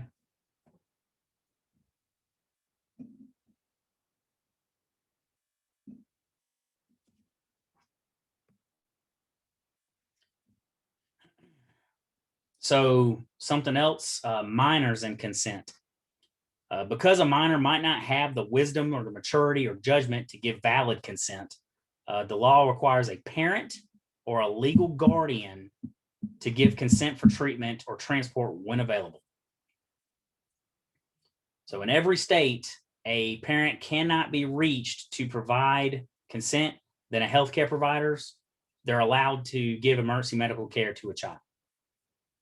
If you cannot, in some states, a minor can give valid consent to receive emergency care depending on the minor's age and maturity level. So make sure you know your local laws, right? Which will also bring us to, hold on.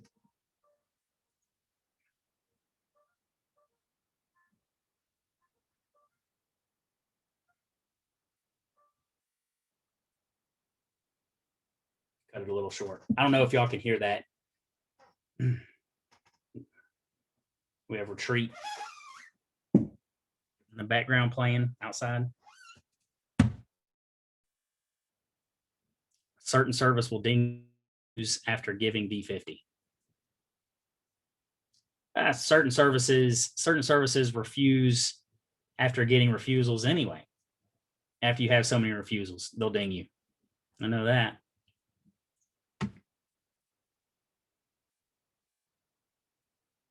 Yeah.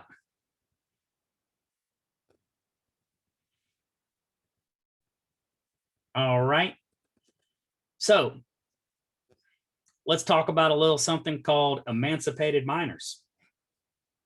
This is a person who, despite being under the legal age in a given state, can be legally treated as an adult based on certain circumstances, right? So many states consider minors to be emancipated if they are married, if they are members of the armed forces, or if they are parents. A minor may also be considered emancipated if he or she is living away from and no longer relying on his or her parents for support. Okay. So a minor who is a parent may also give consent for his or her own child. Makes sense, right? But also what you can do, or what you can ask for, a court, they can issue an order declaring a minor to be emancipated. So you can ask about that if they just yell it out. But that situation is uncommon. It does happen, but it is uncommon that happens.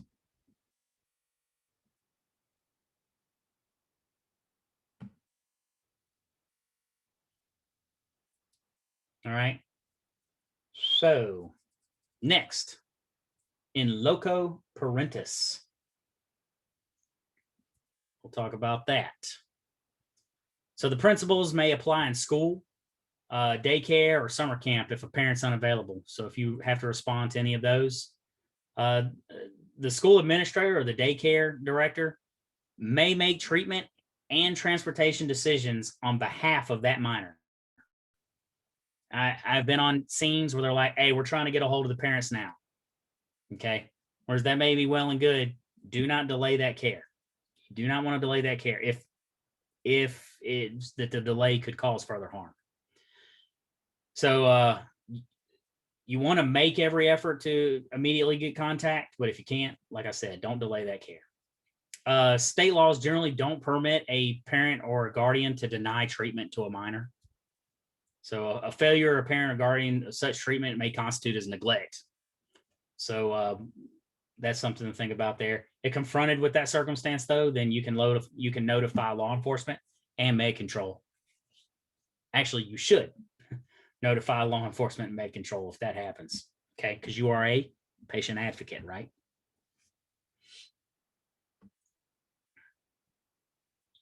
All right. So up next, we're going to talk about involuntary consent. Some EMS personnel incorrectly use the term involuntary consent to refer to situations in such a law enforcement officer or a legal guardian grants permission to treat someone who's under arrest or otherwise in custody. So mentally ill, developmentally delayed, incapacitated, a minor, or other reasons. So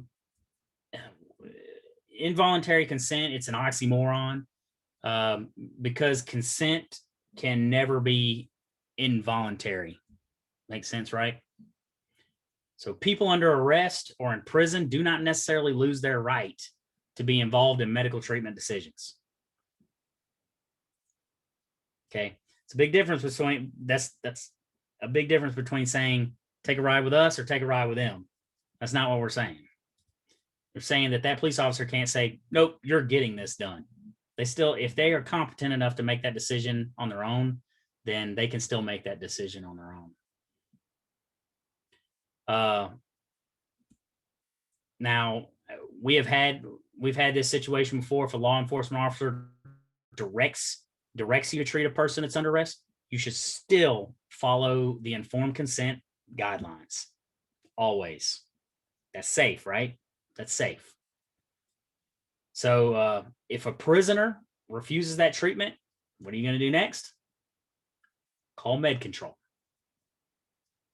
Now, when a true emergency exists, you can assume that implied consent exists as well. A true emergency.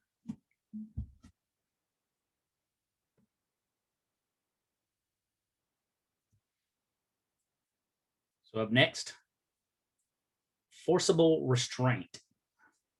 So that's going to be the act of physically subduing a patient to prevent harm. And it may be necessary if you're confronted with a patient who are in need of medical treatment and transportation, but are physically violent and present a significant risk to others. May have to pull out that forcible restraint. Do not use duct tape. So someone told me. Do not do the backboard sandwich. We don't do that anymore. Backboard sandwiches.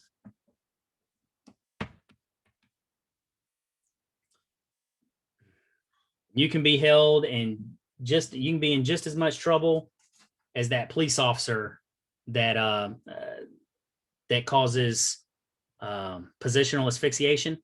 You can cause the same thing with some of these restraints that we do, positional asphyxiation.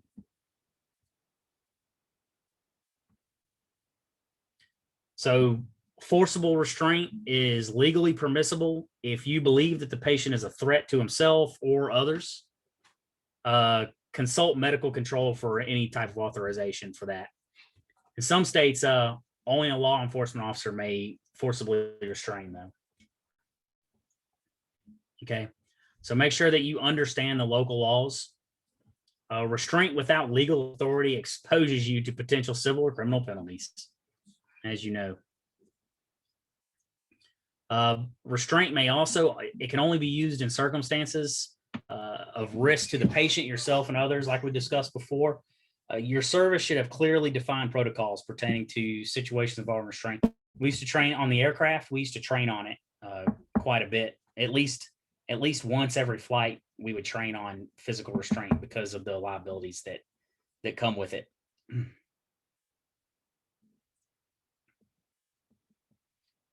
So just always remember that after restraints are applied, they can't be removed en route. Even if the patient promises to act calmly, you can't remove them. And you must monitor the patient closely for signs of difficulty breathing, always. We talked about that positional asphyxiation. If the patient's responsive and the situation isn't urgent, then consent is required, still required.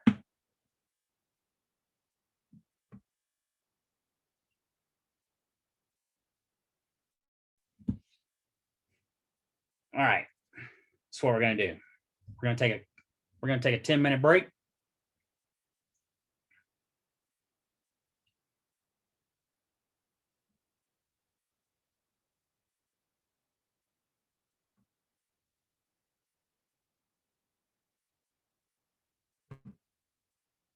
And then we're gonna get back at it. So take a 10-minute break, and I'll see y'all in 10 minutes.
All right, we are back.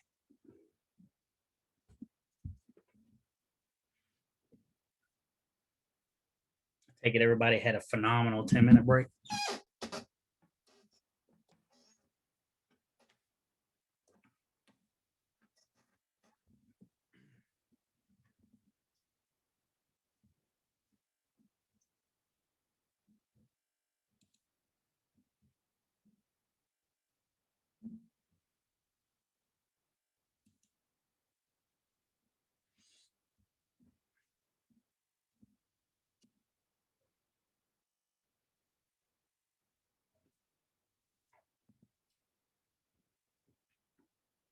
All right, back at it.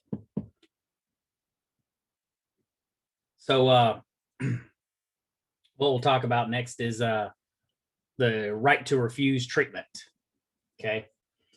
So adults who are alert, rational, and appear to have decision-making capacity have the right to refuse treatment or withdraw from treatment at any time, even if doing so may result in death or serious injury.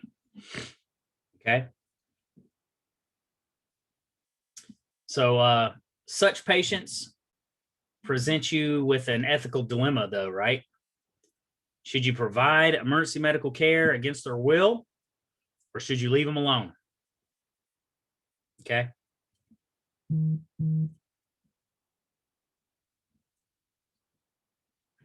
Excuse me.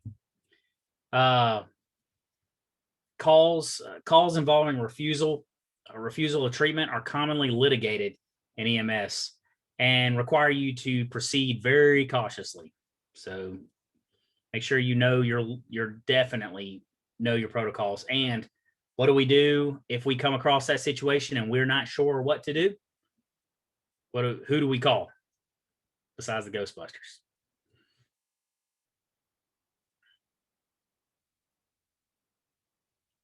Med control. That's right, Katie. Okay. So also along with that, if you leave a patient alone, then you risk being accused of negligence or abandonment if his or her condition becomes worse. Oddly enough, right? So you may also face charges of false imprisonment, though, if you transport a patient against his or her wishes. Can't win for losing, right? But what covers you? What do we do to ensure that that does not happen to us? Document. That's right. Pristine documentation. You know, at our fire department, I used to have a group of people that are fantastic at documentation come in and actually teach documentation to the firefighters. Mostly because the fire department is the weakest link in the documentation chain, right? Because a lot of firefighters like people don't sue firefighters. That's bull too. We're the weakest link in the documentation chain or chain, and they know it. Lawyers know this now. And so they come after us all the time. So I used to bring in this special group of people that are fantastic at documentation. Who do you think that is? Who do you think I used to call in to teach documentation classes? They're fantastic documentation. We see it every day on the news.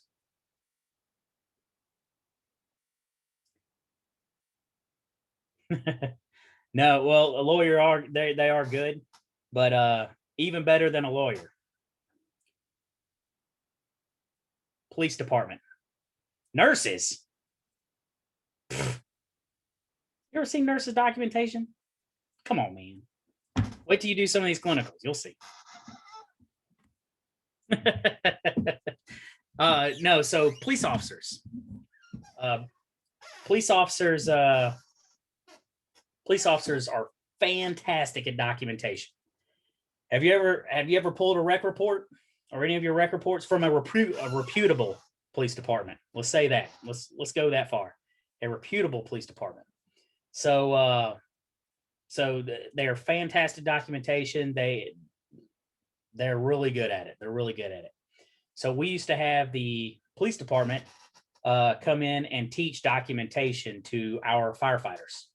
And when they would come in and teach, man, it would open up everybody's eyes. And I was a pretty big stickler on documentation. I don't see Donnie in here. Donnie will tell you I was pretty big on documentation.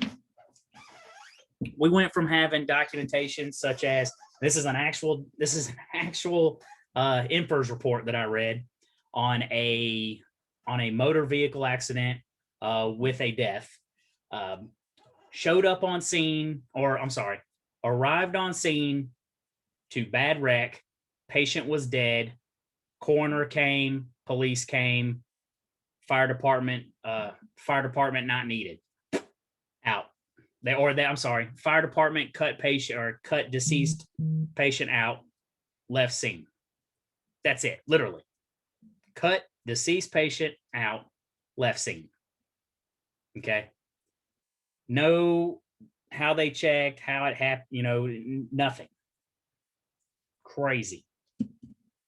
And the person that was writing the report was an EMT as well, which doesn't mean anything, if you don't actually train like you're supposed to.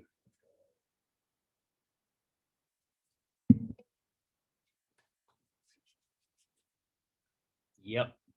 Wow was correct. Terrible. And I've seen them pretty bad. I've seen some pretty bad ones.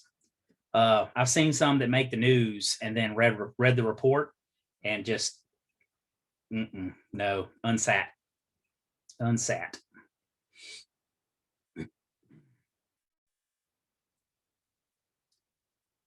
Moving on.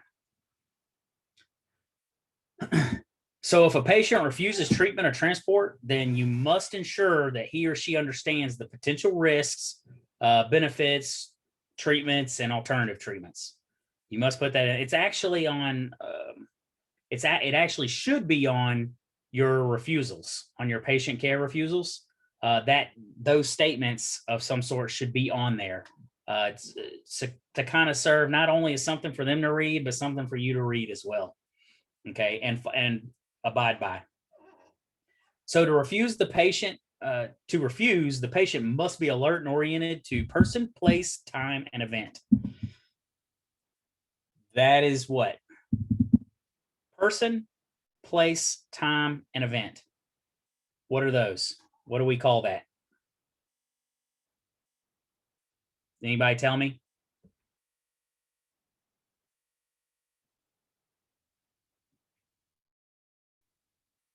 Matt, let's pick on you for a minute. There we go. Torrance hooked us up. A&O times 4. A&O times 4. So alert and oriented times 4. Remember those in your documentation. Person, place, time, and event. And if they are a deficit in one of those places, write down. So don't just write A&O times 2, A&O times 3. Write down in which event were they a deficit in. Okay, doesn't take much. but it can save you a whole lot. Okay. So you want to ensure the patient does not have a AMS or altered mental status, and extensively document your assessment findings. If you have any doubts, then who do we consult with? Med control, right? That's right. Med control. Okay.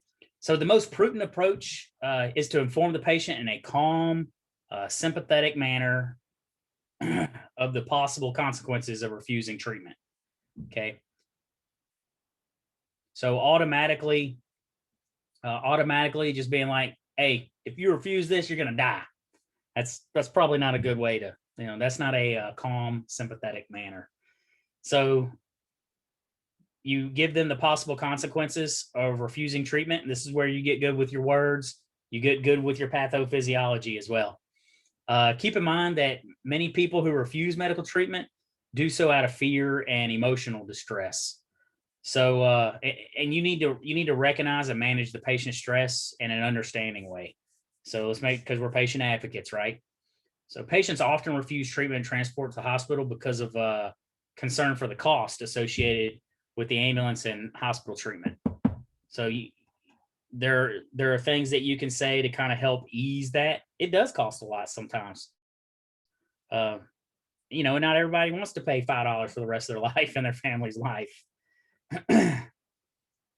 So the patient may also refuse treatment and transport because of denial that something's wrong as well. You see that all the time. And then addressing the concerns, it can be challenging for you, but it may require you to use your people skills.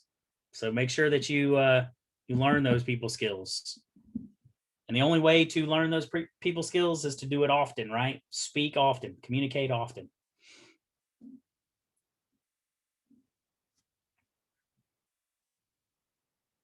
Yes, Ty, we know you have great people skills.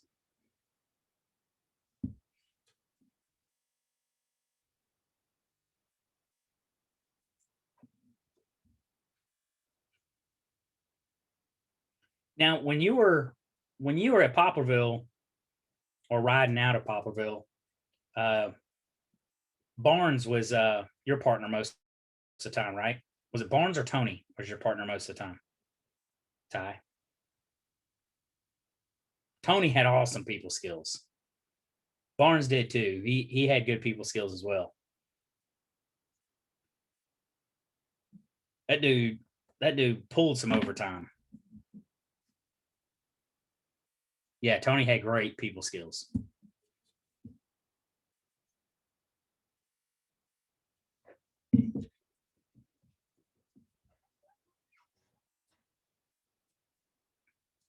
Leanne's asking, what would you do if you start a line on a hypoglycemic patient and after the D50, they are alert and oriented, they refuse treatment and refuse to let you remove the line you started?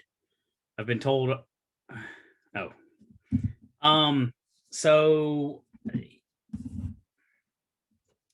you can't leave medical equipment behind unless it's for the coroner purposes or anything like that. You have to DC that out. But I get what you're saying. This patient refuses to let you do it. You know why the patient wants that line in there. So at that point, who do we push that off on? We take that from our back and put it on whose back?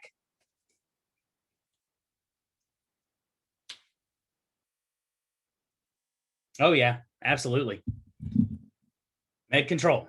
So call that med control and call law enforcement, because you're not supposed to do that.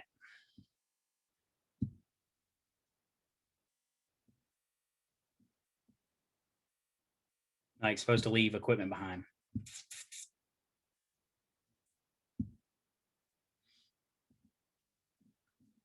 You said you've been told you've been really quiet. You're really quiet.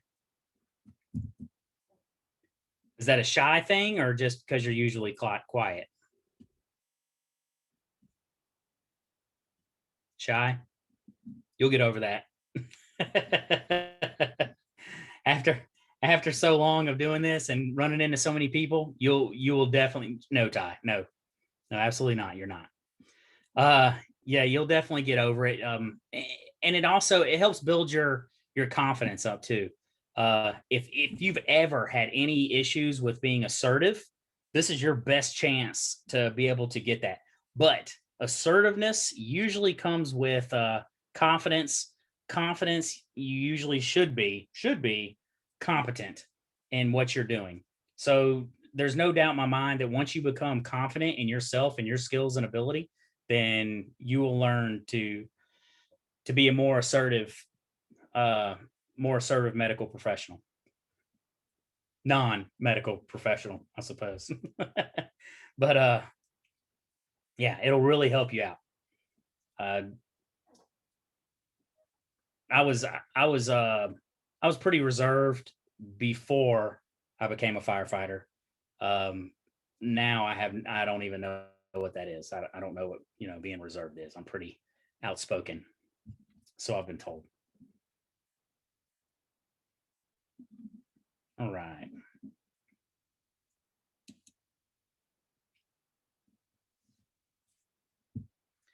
So yeah, to an extent I was. Pushover. They picked on you at Acadian. That's okay. We pick on them too. No, I got a lot of friends that work for Acadians. Acadian, they're good people. That, and I believe that one day, if you're in South Mississippi, you will probably be working for Acadian at some point. Doesn't matter to you though, because it doesn't matter where you work. If somebody comes in and takes over, some policy change, your shirt changes, that's about it. Hopefully your pay changes. Just go with it. You're there to pay the bills.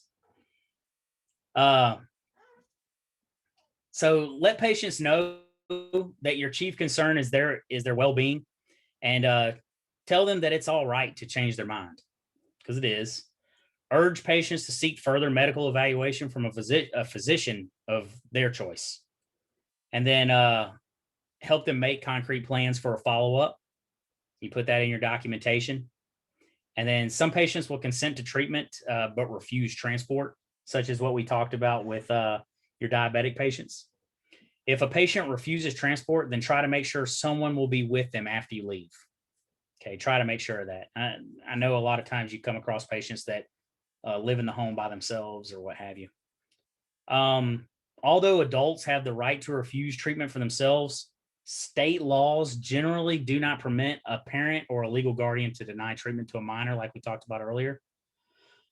And if this situation, consider the emotional impact of the emergency on the parent or guardian's judgment.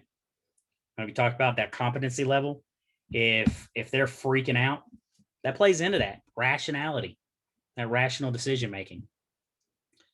But you can usually calm that situation by calm persuasion. So being confident in yourself, that's going to help you out a lot. A resolution to it may require the help of others, such as your med control and law enforcement officials. In most states, consent to the treatment of a minor is required from only one parent or guardian, not both.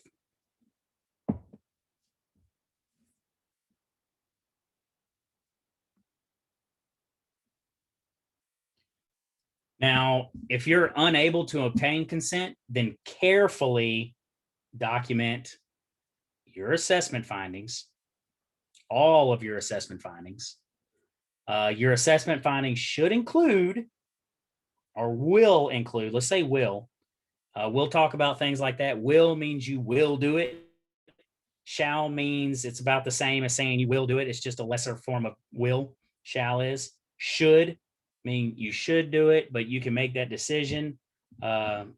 Preferred, blah, blah, blah. We can get into that as far as we want, but it is very important that you know those. Will, shall, should, may, all those. But back to it. The assessment findings will include your patient's history and reasons for refusing emergency medical care. And then all of that information provided to the patient, parent, or legal guardian should all be in those assessment findings. Okay.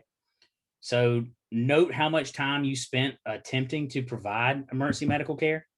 Because if you just said, okay, here it is, this is what you need to do, and it only took you that long, then that can be considered insufficient. Okay. So the report and the patient's signature should be witnessed by an impartial observer, which most of the time your refusals, it does have, and it does have that on there, but it should be witnessed by an impartial observer. Impartial. So like the cop sitting there, firefighter sitting there, something like that. Not your ish. Most of the time, it shouldn't be your partner or anything like that. Okay, shouldn't be. If that's all you got, that's all you got. Okay. If the patient refuses to sign the release form, then if the patient refuses to sign the release form, then who do you need to contact? Who do we need to contact? Med control. That's right.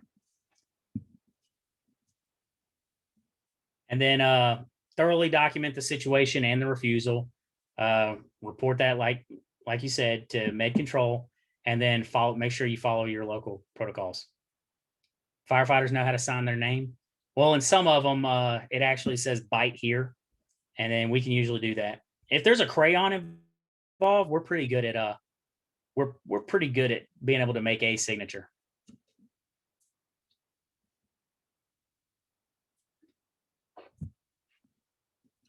You're not weak. You just haven't had somebody push the right buttons on you yet to get you to stand out. They will. Give it time. They will. You won't be weak no more.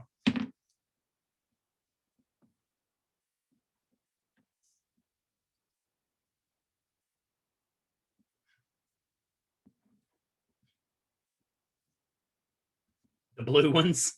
You like to taste the blue ones?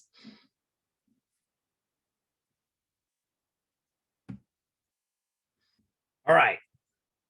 So this is one here. Advanced directives.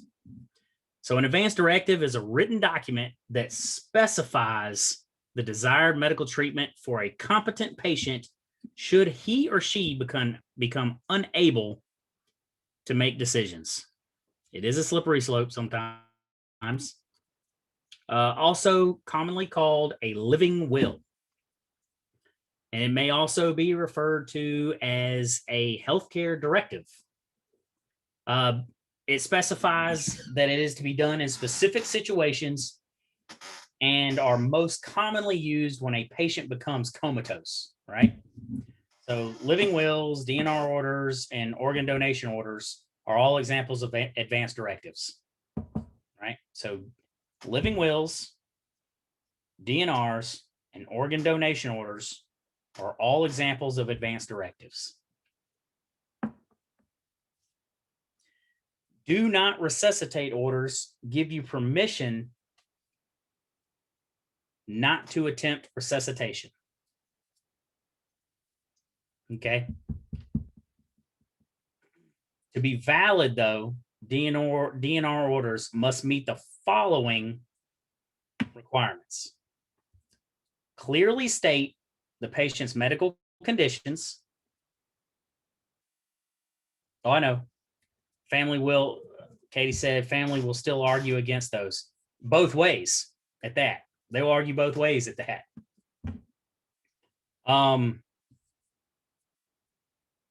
So clearly state the patient's medical condition, a signature of the patient or legal guardian, and then a signature of one or more physicians or other licensed healthcare provider.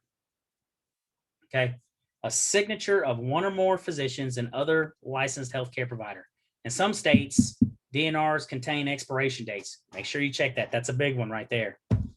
The DNR order must be dated in the preceding 12 months. The preceding 12 months to be valid. And we have ran into that several times. That preceding 12 months. They'll hand you one that's like 4 years old. crazy.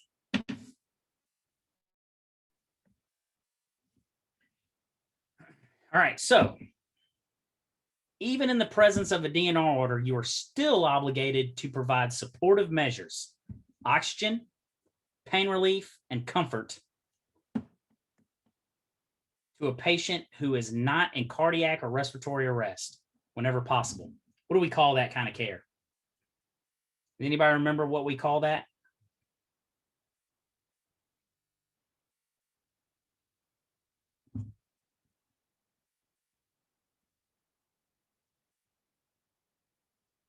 Well, that's why you had palliative care is correct. Awesome. Good job. Palliative care. All right. So even if it's 4 years old and there is no expiration date, is it valid or is it invalid? So here's the thing. That's your state, right? So that's your state. So the palliative care is that comfort. So usually it's got something to do with end of life comfort. So oxygen, pain relief, and comfort. I have a great example of that. My granddad was under palliative care, was at hospice in his end days, and so I stood by for his last days, and gave him morphine, his O2, his in-home O2, and everything, and then made sure that he was comfortable for his end of life care. So that was basically it. Just making sure that they are as comfortable, or when they pass, they go as comfortably as possible as you can make them.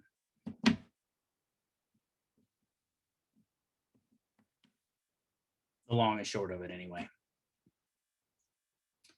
Each EMS agency is in consultation with its medical director and legal counsel must develop a protocol to follow in these circumstances also. In the absence of a advance directive or a DNR order, some patients may have a durable power of attorney for healthcare or healthcare proxy. You may have heard it called before. A healthcare proxy is a named surrogate to make decisions for them regarding their healthcare in the event that they're incapacitated or unable to make decisions for themselves. So there are many different types of powers of attorney, and not all authorize medical decision making. The patient who remains conscious and competent has the right to make medical decisions. Doesn't matter if they say, "Oh, I'm their proxy." If they are competent, or if they're conscious and competent, they have the right to make their own decision. The person named a healthcare proxy or power attorney can only make decisions when the patient's no longer capable of doing so. Right? You'll run into those family members all the time that they know better. Here it is. Okay. When presented with the power of attorney at the scene of a medical emergency, read it carefully. Contact med control for assistance if you have any questions, and do not delay emergency medical care while efforts to interpret the power of attorney are made. So you got a job to do, and you can't delay it just because there's an argument going on or there's some questions.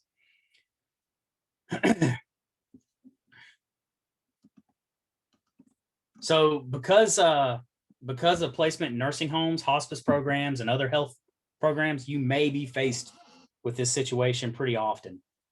So guidelines vary among the states, but these statements may be considered general guidelines. So like patients have the right to refuse treatment, including resuscitative efforts, provided that they are able to communicate their wishes in a competent manner. And then patients also have the right to withdraw a DNR for themselves and request emergency medical care. All right. A written order from a physician is required for DNR orders to be valid in a healthcare facility. So a written order from a physician is required for DNR orders to be valid in a healthcare facility. Periodically, you should review your state and local protocols for legislation regarding those advanced directives. Anyway, if you're in doubt or the written orders are not present, then begin BLS and contact med control. Med control. If little chance of a patient survival exists, then resuscitation is resuscitation can which crap. Sorry. If there's little chance of patient survival existing, then resuscitation is considered to be medically futile. Futile resuscitation efforts are going to include situations where death is imminent, such as resuscitative efforts for patients who are terminally ill, life-sustaining interventions for patients in a persistent vegetative state, be one. And then use of chemotherapy in patients with cancer in advanced stages, be another futile resuscitation efforts. What if DNR is in place, but the family wants you to start CPR anyways? You can may control it, but if it's valid, then you present with that. Don't let it put you into a bind. That's their wishes. That was their wishes. So if they survive it, they can come back and sue you. But that is their wishes that was written in. And they will. I know it'll happen, or I know it does happen. It's happened to us on scene before. But generally, if you can explain it, they'll yell and scream. Most of the time, not all the time, most of the time, there is somebody lucid enough to do it.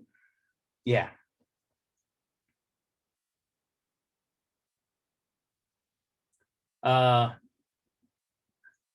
So next is going to be physician's orders for life-sustaining treatment, or POLST. DNR with CPR in progress before arrival. So if there's a DNR CPR in progress pre-arrival, if they present to you a DNR, it's still the legal document that's in place, those wishes. That's just like showing up on scene and CPR has been in progress for 20 minutes prior to your arrival. Then it happens, especially out in rural areas. Then you do not have to continue that CPR process, like ACLS, going to ACLS, because remember there's a roundabout 20-minute rule. If they've been down for so long, you can actually cease life-sustaining treatment at that point, or resuscitative efforts.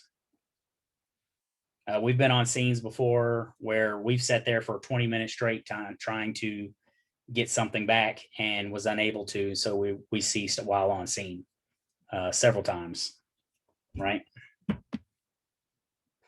So physician orders for, and that's without med control if presented with it. Just double checking. No, you call them. Call them up. The most important thing is knowing those standing orders, but you always call med control. And a lot of times, once you start getting, you'll learn as you go what your med control is probably going to say. But you can always check with them, or you don't ask. You don't say, "Hey, do you want my op?" You call and you say, "Hey, we arrived on scene. CPR was in progress before arrival, and we do know that there's a DNR. I'm sitting here looking at it. Do you want? I mean, what's your advice? We plan on ceasing? We plan on ceasing CPR. Do you agree?" And they'll say, "Yep," or they'll say, "No, keep going." But most of the time, they'll tell you what you should do. That's right. Don't ask them what you want. Tell them what you're going to do, and if they agree, that's right. Do you agree with that? Yep. An end of life document that the physician order. I'm going to say it for the fourth time in a row. Physician orders for life sustaining treatment, POLST. An end of life document. It emerged in the early 1990s, right? It's also known as medical orders for life-sustaining treatment, medical orders on scope of treatment, physician orders on scope of treatment, depending on whatever your state or geographic location is what it's called. It's similar to a DNR in respects, but more expansive, and encourages physicians to speak with patients with a terminal illness and create specific medical orders to be followed at the end of life. So there's always that. It's intended to be followed by all healthcare providers, not just EMS personnel. So while DNR generally applies to patients who are in cardiac arrest, a POLST may apply to patients with impending pulmonary failure who are not in cardiac arrest. Typically contains provisions that address the initiation of CPR, intubation, feeding tubes, the use of antibiotics, and comfort care or palliative care. Okay, like we talked about palliative care. It only applies when the patient has lost, once again, lost decision-making capacity. Okay.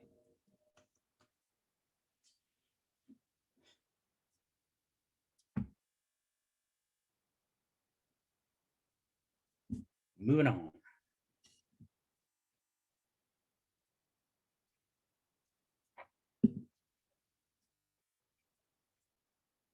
All right. So ethical principles and moral obligations. In addition to legal duties, you also have certain ethical responsibilities as a healthcare provider as well. These responsibilities are to yourself, your coworkers, the public, and the patient. Ethics is the philosophy of right and wrong, and moral duties and of ideal professional behavior. So ethics are related to action, conduct, motive, character, and responsibility. Often referred to as the study of morality. Okay. So from an EMS standpoint, where does that put us? Ethics are going to be associated with what the EMS profession deems right or fitting conduct. So morality is a code of conduct that can be defined by society, religion, or a person, affecting character, conduct, and conscience. An entire field of ethics known as bioethics has evolved over the past several decades that address issues that arise in the practice of healthcare. Many such of these issues have drawn national attention, such as those dealing with the termination of life, like we talked about earlier, rationing of medical resources, physician-assisted suicide, like Dr. Kevorkian.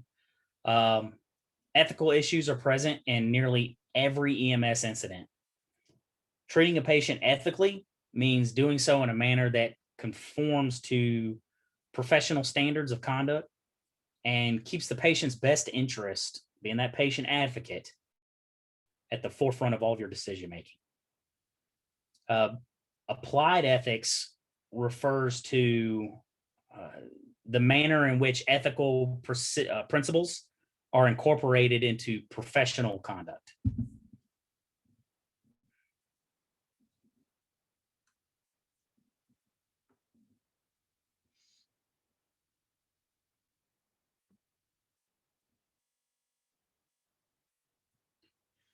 So continued, you must meet your legal and ethical responsibilities while caring for your patient's physical and emotional needs.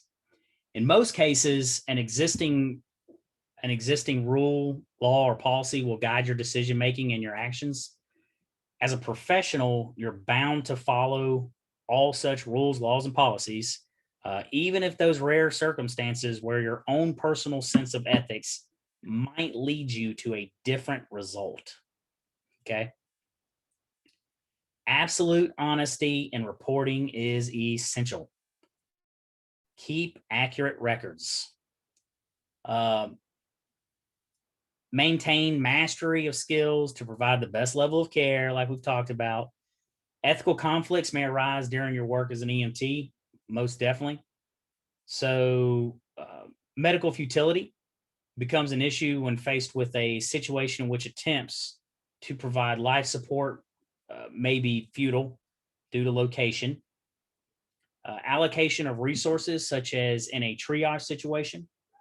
So triage is a practice. If you don't know what triage is, it's a practice of doing the most good for the greatest number of patients.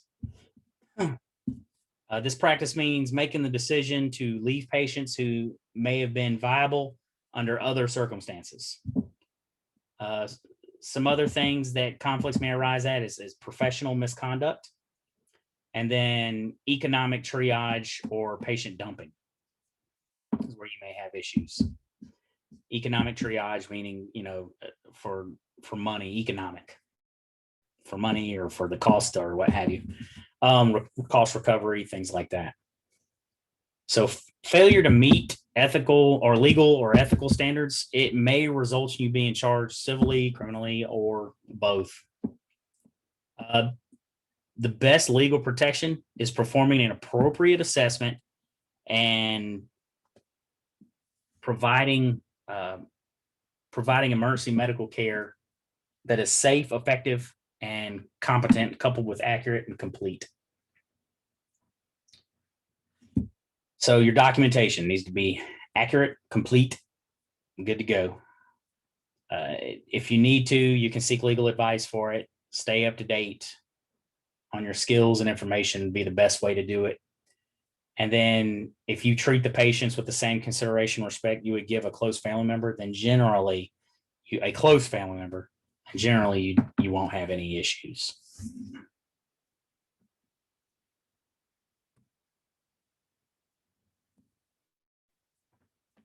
Moving on into confidentiality.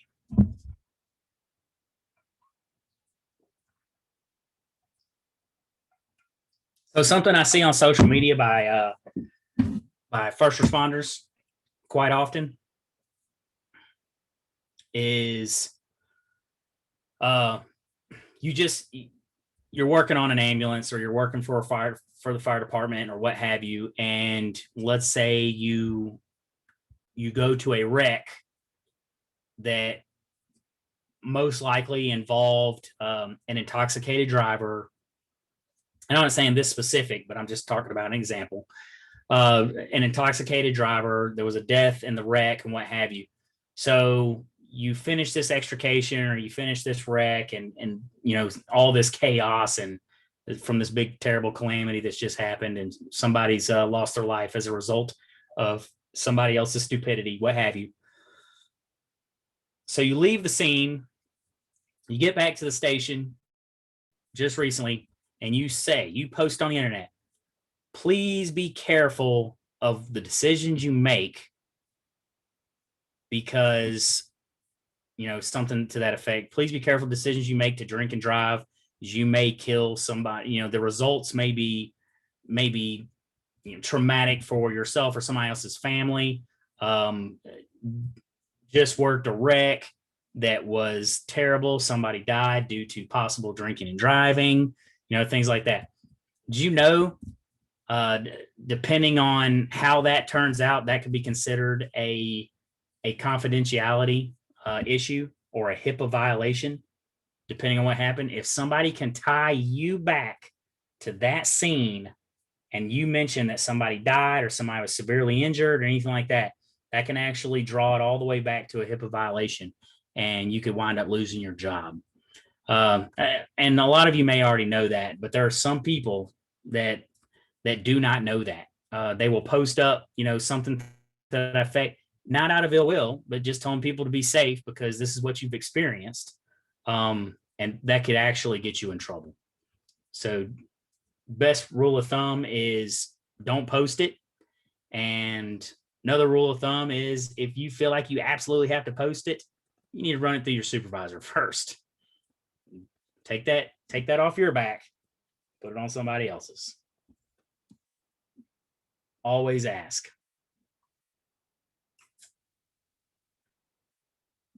All right. So confidentiality, communication between you and the patient is considered confidential. Confidential information, it includes patient history, assessment findings, treatment provided, diagnoses, mental or physical condition.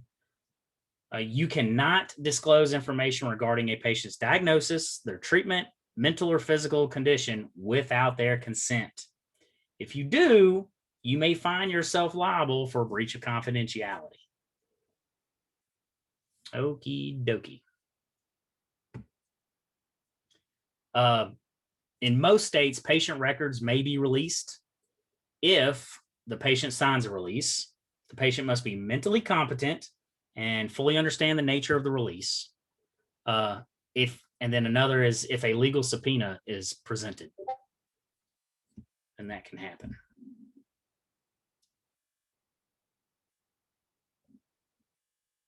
Okay. In some situations, confidentiality, in some situations, confidential information, it can be released for other purposes, which are not considered a breach of confidentiality. Some of those purposes are going to be such as sharing patient information with a third-party billing personnel, disclosure to state or local health agencies concerning certain diseases that may affect the population, events such as seizure activity that may be reported to the Department of Motor Vehicles. In many states, you do not need a written release to report information about cases of rape or abuse to the proper authorities. Okay. Other means for disclosing confidential, because that's a crime. That's the reason for that. Another means for disclosing confidential information is through automatic release. And this doesn't require a written form. And this type of release allows you to share information with other healthcare providers so that they may continue the patient's care.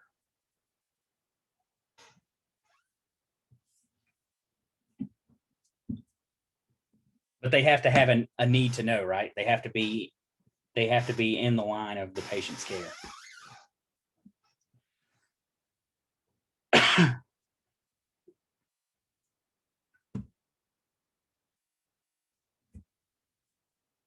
So improper release of confidential information or release of inaccurate information can result in liability.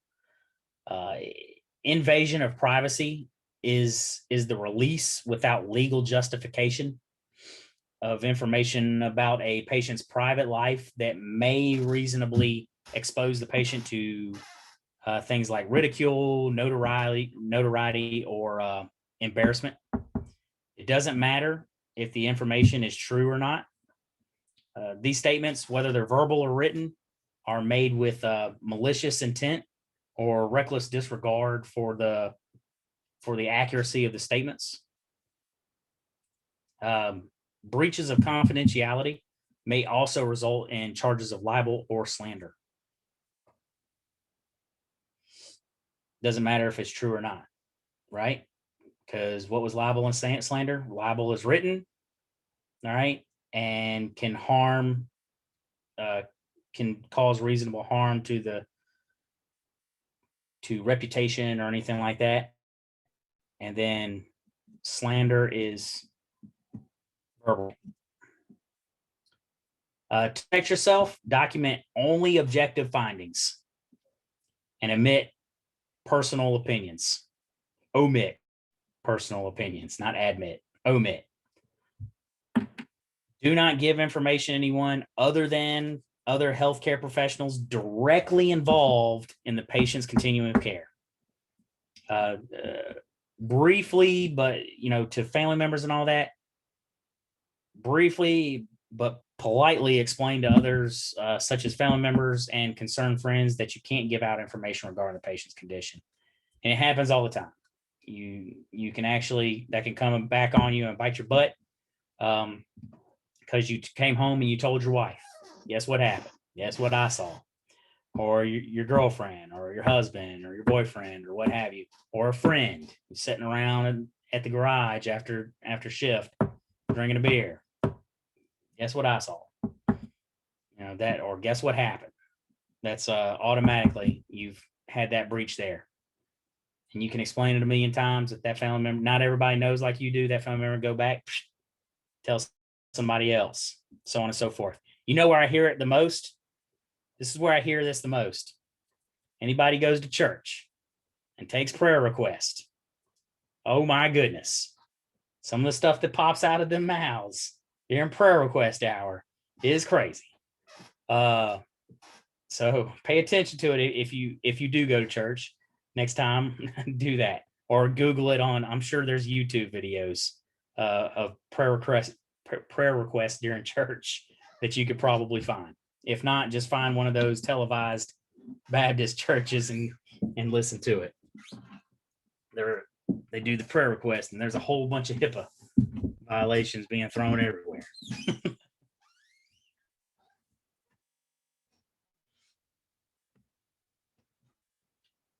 Speaking of HIPAA, all right, it's like we talked about earlier, the Health Insurance Portability and Accountability Act, HIPAA, not HIPPA. I don't even know what that stands for. It's HIPAA, okay? It was enacted in 1996. It provides for criminal sanctions as well as civil penalties for releasing a patient's private medical information in an unauthorized manner. So it contains a section on patient privacy that strengthens privacy laws and safeguards patient confidentiality. So this provides guidance on what types of information are protected, the responsibility of healthcare providers regarding that protection, penalties for breaching that protection, and medical information can be disclosed only if it is necessary for a patient's treatment or the payment or medical billing operations. All right. HIPAA considers all patient information that you obtain in the course of providing medical treatment to a patient to be protected health information. Protected health information, or PHI. I know y'all have probably heard that. So PHI includes medical information or information that can be used to identify the patient. So names, addresses, birth dates, other things, can come into play as far as that as well. So you have an obligation to guard all protective health information from unlawful disclosure, either written or verbal, right? So PHI may be permitted, PHA. Hold on, let me gather myself. So PHI may be disclosed for the purposes of treatment, payment, or operations. You are permitted to report your assessment findings and treatment to other healthcare providers directly involved in the care of the patient. You may also release protected health information for third-party billing.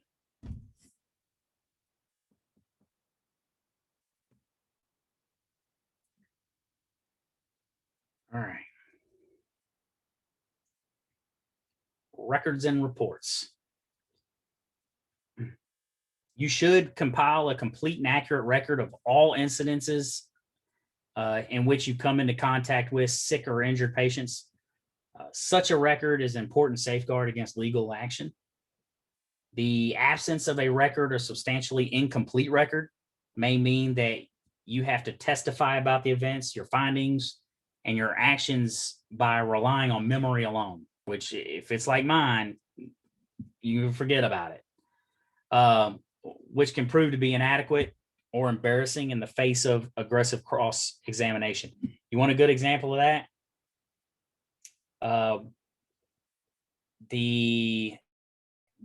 Just recently, the case with the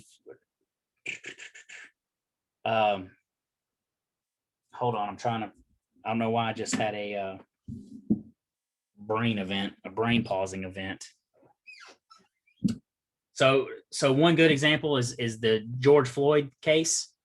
If you look into that case, you're actually reading, there's a portion where a firefighter is actually called to the stand, and I think she was off duty when the event happened, is what it seemed like. I can't exactly remember. She's off duty when it happened, but she wore the uniform to the court hearing. Thought I was going to help her.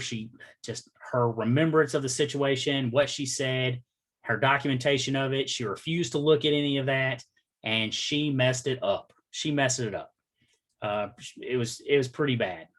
So you can look that up. You can look that up in there.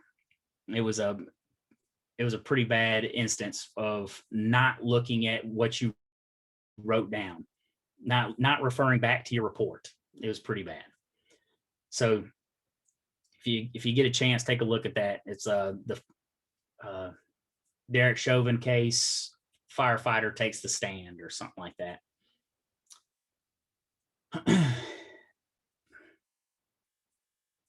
So the court's perception of records and reports, if an action or procedure was not recorded on the written report, what do we always say? It didn't happen. It was not performed. That's right. So incomplete or untidy reports are evidence of incomplete and inexpert emergency medical care. So if your report looks like crud, your care was probably crud. You know, it's all about professionalism. But you can avoid these perceptions by compiling and maintaining accurate PCRs and records of all events and patients.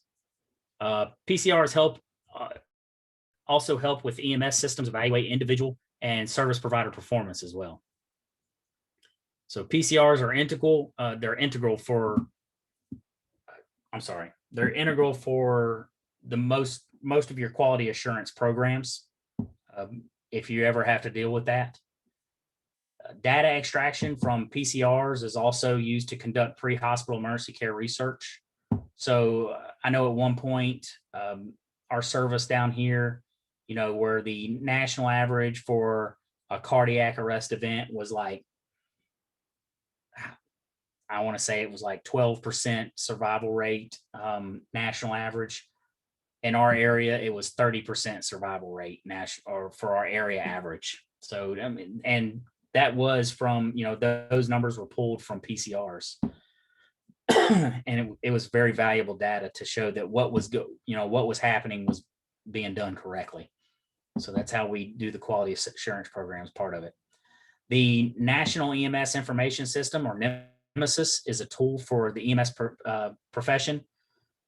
So Nemesis provides the ability to collect, store, share, analyze standardized EMS data throughout the United States. In the fire department, we have something called INFRS that kind of does the same thing when we do our FEMA reporting. So this useful database, it can be used to improve the speed and accuracy of data collection. It can also provide early warning of a disease outbreak. So they start trending. There's that word again.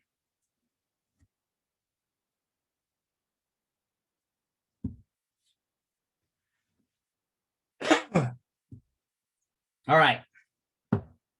So most states have a reporting obligation. Some of those obligations are neglect or abuse of children and older people. Some of the domestic violence must be reported. Injury during the commission of a felony must be reported. And then drug-related injuries, that must be reported. Childbirth, rape, animal bites, and certain communicable diseases, all must be reported.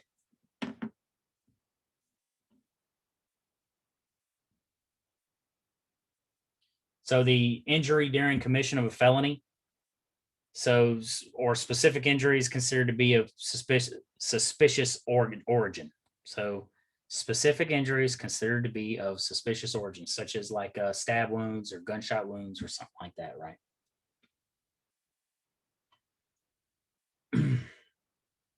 So if you fail to report most of these situations, it may result in some sort of disciplinary action or suspension of your privileges to practice as an AMT. You can pull your license. And also you can receive a fine or criminal prosecution if anything further comes out of it. So make sure you report it.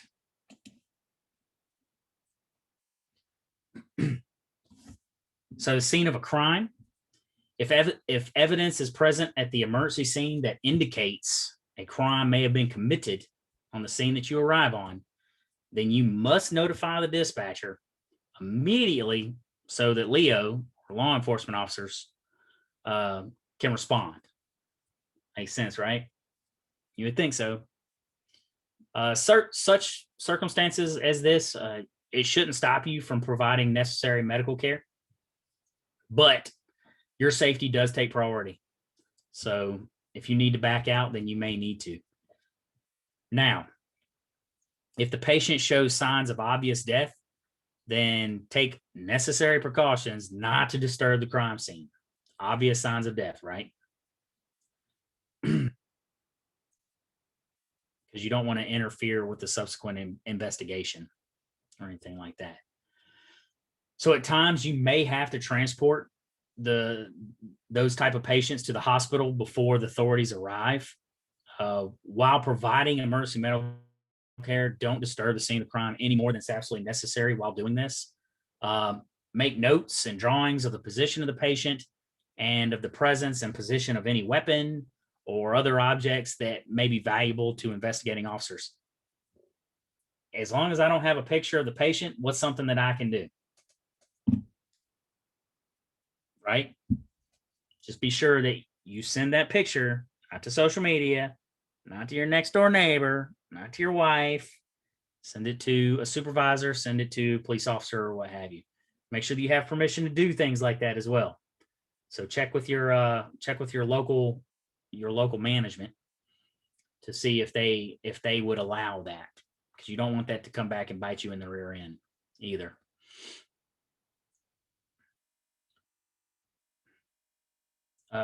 So when we talk about that, we're going to talk about the deceased. So in most states, AMTs don't have the authority to pronounce a patient dead. Okay. In most states, take a look at that in your state, in your local jurisdiction. And don't just go off of, you want to see that. I've had this discussion a few times on who can pronounce and who can't pronounce. So if there is any chance that life exists or that the patient can be resuscitated, then you want to initiate resuscitative efforts at the scene and during your transport. Now, if death is obvious, no urgent reason exists to move the body. So your only immediate action should be to cover the body and prevent its disturbance. Now that depends as well, because we've had coroners that just don't want you touching the body. Don't even cover the body up. They don't want you doing nothing. Don't try to grab a wallet. Don't try to grab that information. They ain't going nowhere. The coroner or the funeral home, after the coroner gives that permission or permission to that police officer, can do so. You got to hear from the coroner. So, which brings us to physical signs of death. So determination of the cause of death is the medical responsibility of a physician. There are definitive and presumptive signs of death. In many states, death is defined as the absence of circulatory and respiratory function. Circulatory and respiratory function. Many states also adopted this brain death provision, which referred to irreversible cessation of a function of the brain and the brain stem.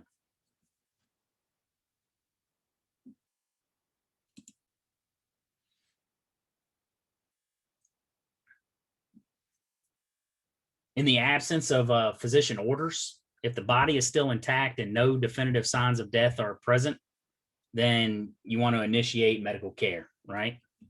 So cold temperature, hypothermia, emergencies are an exception to this rule. Remember that. Ain't dead till you warm and dead, right? Hypothermia is it's a general cooling of the body. We'll talk about it later on. In cases of hypothermia, the patient shouldn't be considered dead until it's warm and dead, as we know. If the patient's condition is unclear, or if you're not sure whether to initiate care, then it's best to begin CPR immediately and then contact who for guidance? Who we want to contact? I don't know. We may have forgotten. Oh my goodness. That is correct. So presumptive signs of death. Most medical authorities consider presumptive signs of death adequate, particularly following things like severe trauma or at the end stages of long-term illness. These signs alone would not be adequate in cases of sudden death as a result of hypothermia, acute poisoning, or cardiac arrest. Usually in these cases, some combination of the presumptive signs is needed to declare death, not only one of them. So combination of all these signs. So what are those presumptive signs of death? What would be some of these clues? So unresponsive to painful stimuli. Okay, that's one. Lack of a pulse or a heartbeat. That's two. Absence of chest rise and fall. That's three. No deep tendon or corneal reflexes. That's another one. Absence of pupillary activity. So fixed and dilated, right? No systolic blood pressure. What's the blood pressure? 0/0. Profound cyanosis. What is cyanosis? Anybody remember what that is? And then also lowered or decreased body temperature. So in this picture here, in the physical signs of death picture, or in this slide, what do we call that? Does anybody remember what we call that you see there?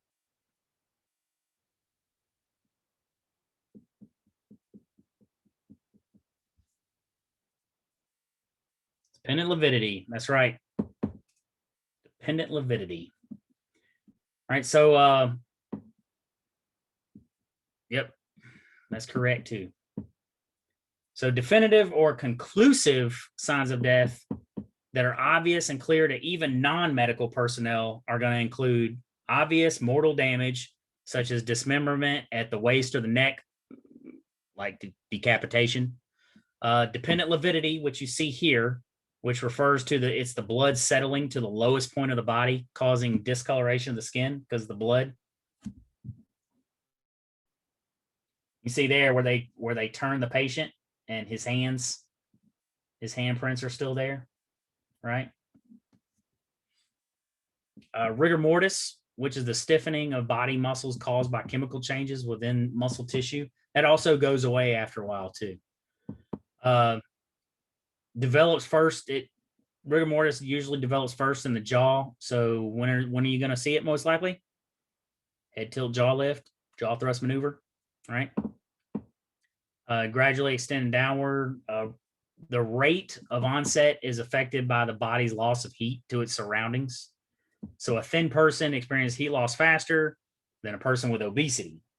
So the onset's going to be different, right? A person on a tile floor experiences heat loss way faster than a person wrapped up in a blanket on a bed. So that's going to make a difference as well.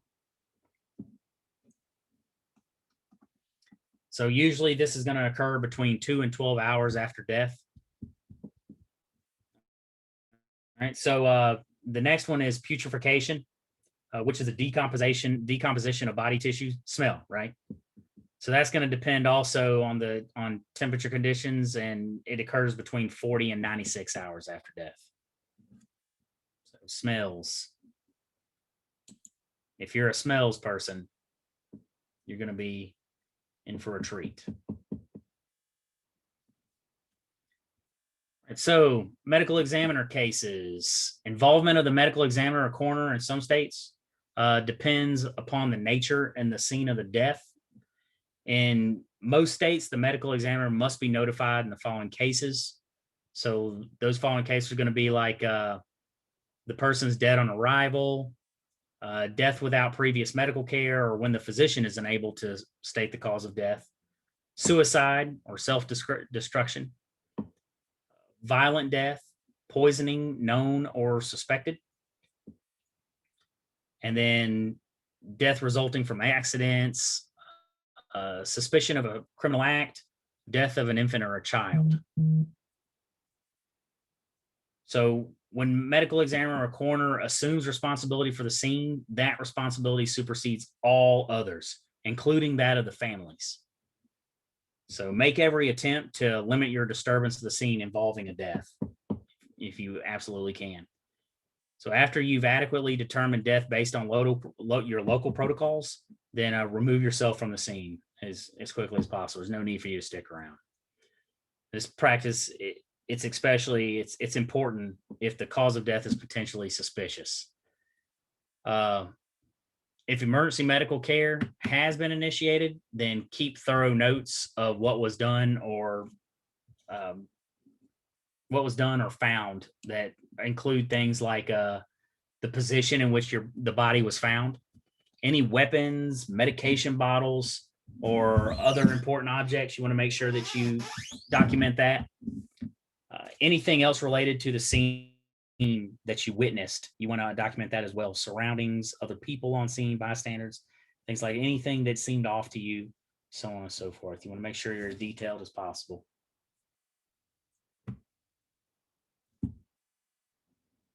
Okay. So some special situations to consider, such as organ donors. Now, you may be called to a scene involving a potential organ donor. So this person, as an organ donor, they've expressed a wish to donate their organs. Consent to organ donation is voluntary and informed. And then consent is evidenced by either a donor card or driver's license. It'll notate it somewhere, or have a heart on it, or organ donator, or what have you. You may need to consult with medical control if you have that, just depending on your local protocols.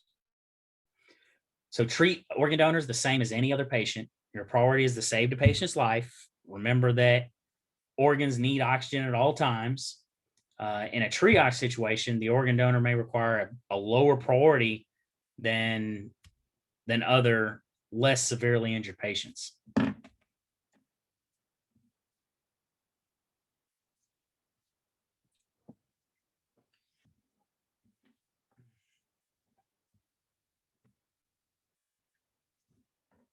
Up next, medical identification insignia. Many patients will carry important medical identification information, such as what you see here, often in the form of something like this, a bracelet or a necklace or a keychain or a wallet card. Now they even have it on cell phones. They got the ICE app on some people's cell phones. This patient history information may include a DNR order, or specify whether the patient has allergies, diabetes, epilepsy, or any other serious condition that they may have. It can also be helpful in assessment and treatment. I've had friends that had diabetic that were put on their wrist, tattooed on their wrist.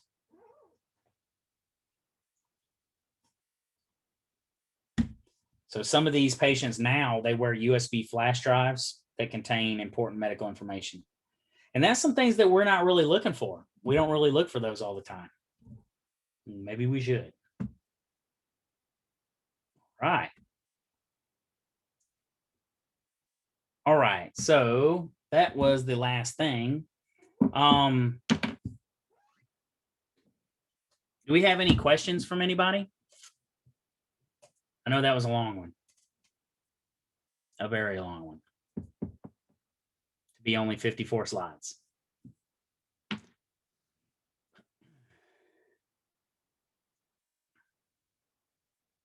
Any questions about navigate or anything like that?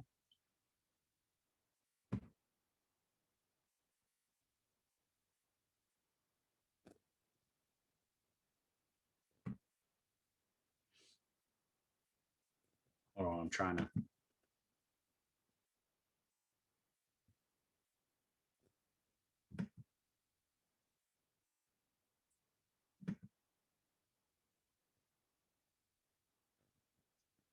What's today, the 7th?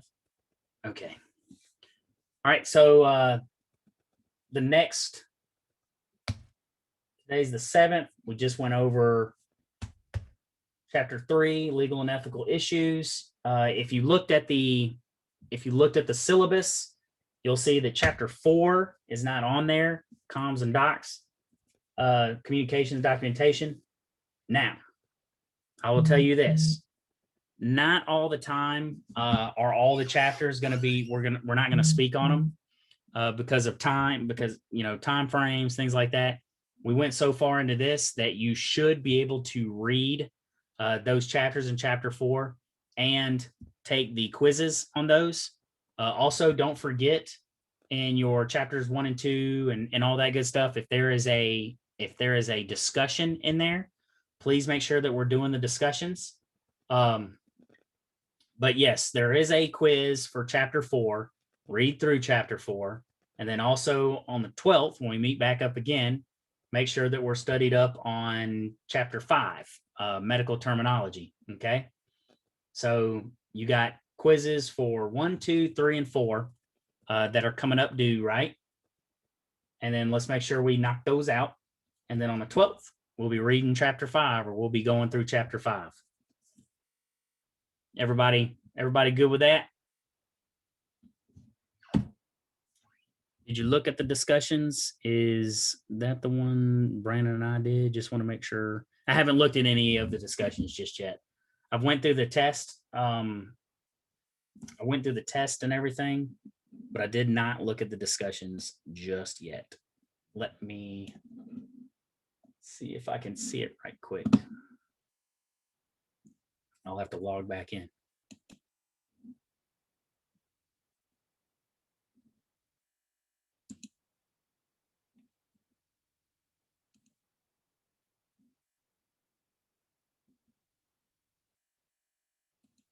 I'm very surprised that didn't kick me out. Interesting.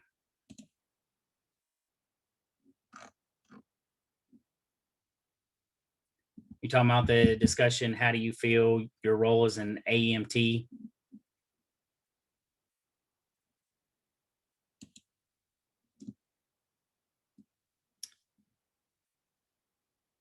Yeah.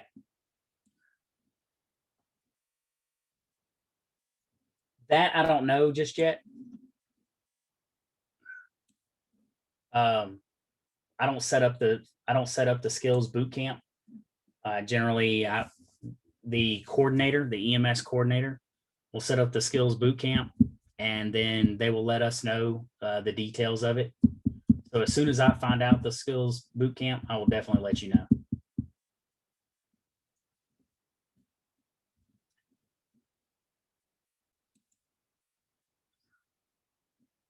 Yep, I see Church and Vircher did the discussion for chapter 1 just yet. So yeah, you're on the right track as far as that goes.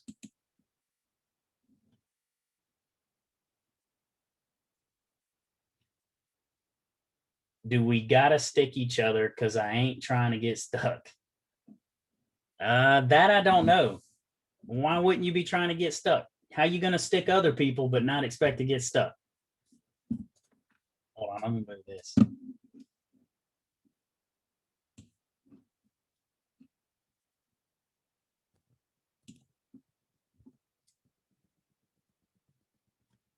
So when you turn in the discussion questions, it should all be right there. When you click on it and you get in on my EJ.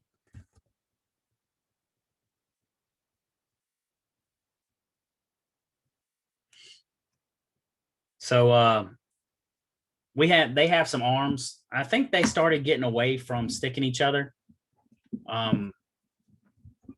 in a lot of places, or a lot of educational places. So they have, I know that Rob and them have arms. But most definitely, if you get an opportunity to stick a live person, then you should almost expect to be stuck in return. That's we always did it, and I'm still alive. Get used to it. Do they keep them in a freezer? Keep what? The arms? No, they're not. They're not real arms. They're plastic. They're rubber arms or what have you.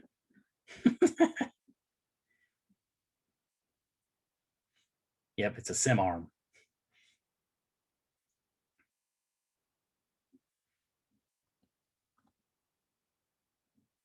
All right. Enough of that. But yes, is there any other questions about what's expected as far as, hold on, let me fix this. I'm setting everything up on my other screen so I can see my navigate. So does everybody know what's expected as far as chapter test? So right now, if you look on there, you see the upcoming events. Chapter 3 ethics quiz is opens today at 10 o'clock. And then also chapter 4 comms and docs quiz opens at 10 o'clock. And then chapter 1 closes tomorrow at 12 a.m. Tomorrow at 12 a.m. And then chapter 2 closes tomorrow at 12 a.m. as well. And then chapter 3, chapter 4 closes Saturday at 12 a.m. Good to go. We're rocking and rolling through this. So definitely, if you have any questions or anything, let me know. At least give me 24 hours to answer you before. And then after 24 hours, feel free to send the same message to Rob, but also put myself on there so that I can ensure that, if I didn't see it within the first 24 hours, I'm not going to forget. So the code, I'll go ahead and give it out now, because it'd be kind of hard to take the quizzes without the code, right? So the code for tonight is 0912. I repeat, the code for tonight, which is going to get you into 3 and 4, quizzes 3 and 4, is 0912. Okay. Once again, I thank you guys and gals very much for sticking out there with me. And if you have any questions, please let me know. I will be happy to assist or fix myself or whatever I need. If you have any suggestions, I'm open to those as well. Anything you'd like to see different or do different, then we'll do that as well. We're going to be coming up in the future with some pretty tough ones here in the near future. So I look forward to that, because I really like talking about the human body, pathophysiology, and we start getting into some of the dive deep into some of the real stuff. I will take a look at the boot camp schedule to see, or I'll inquire about it.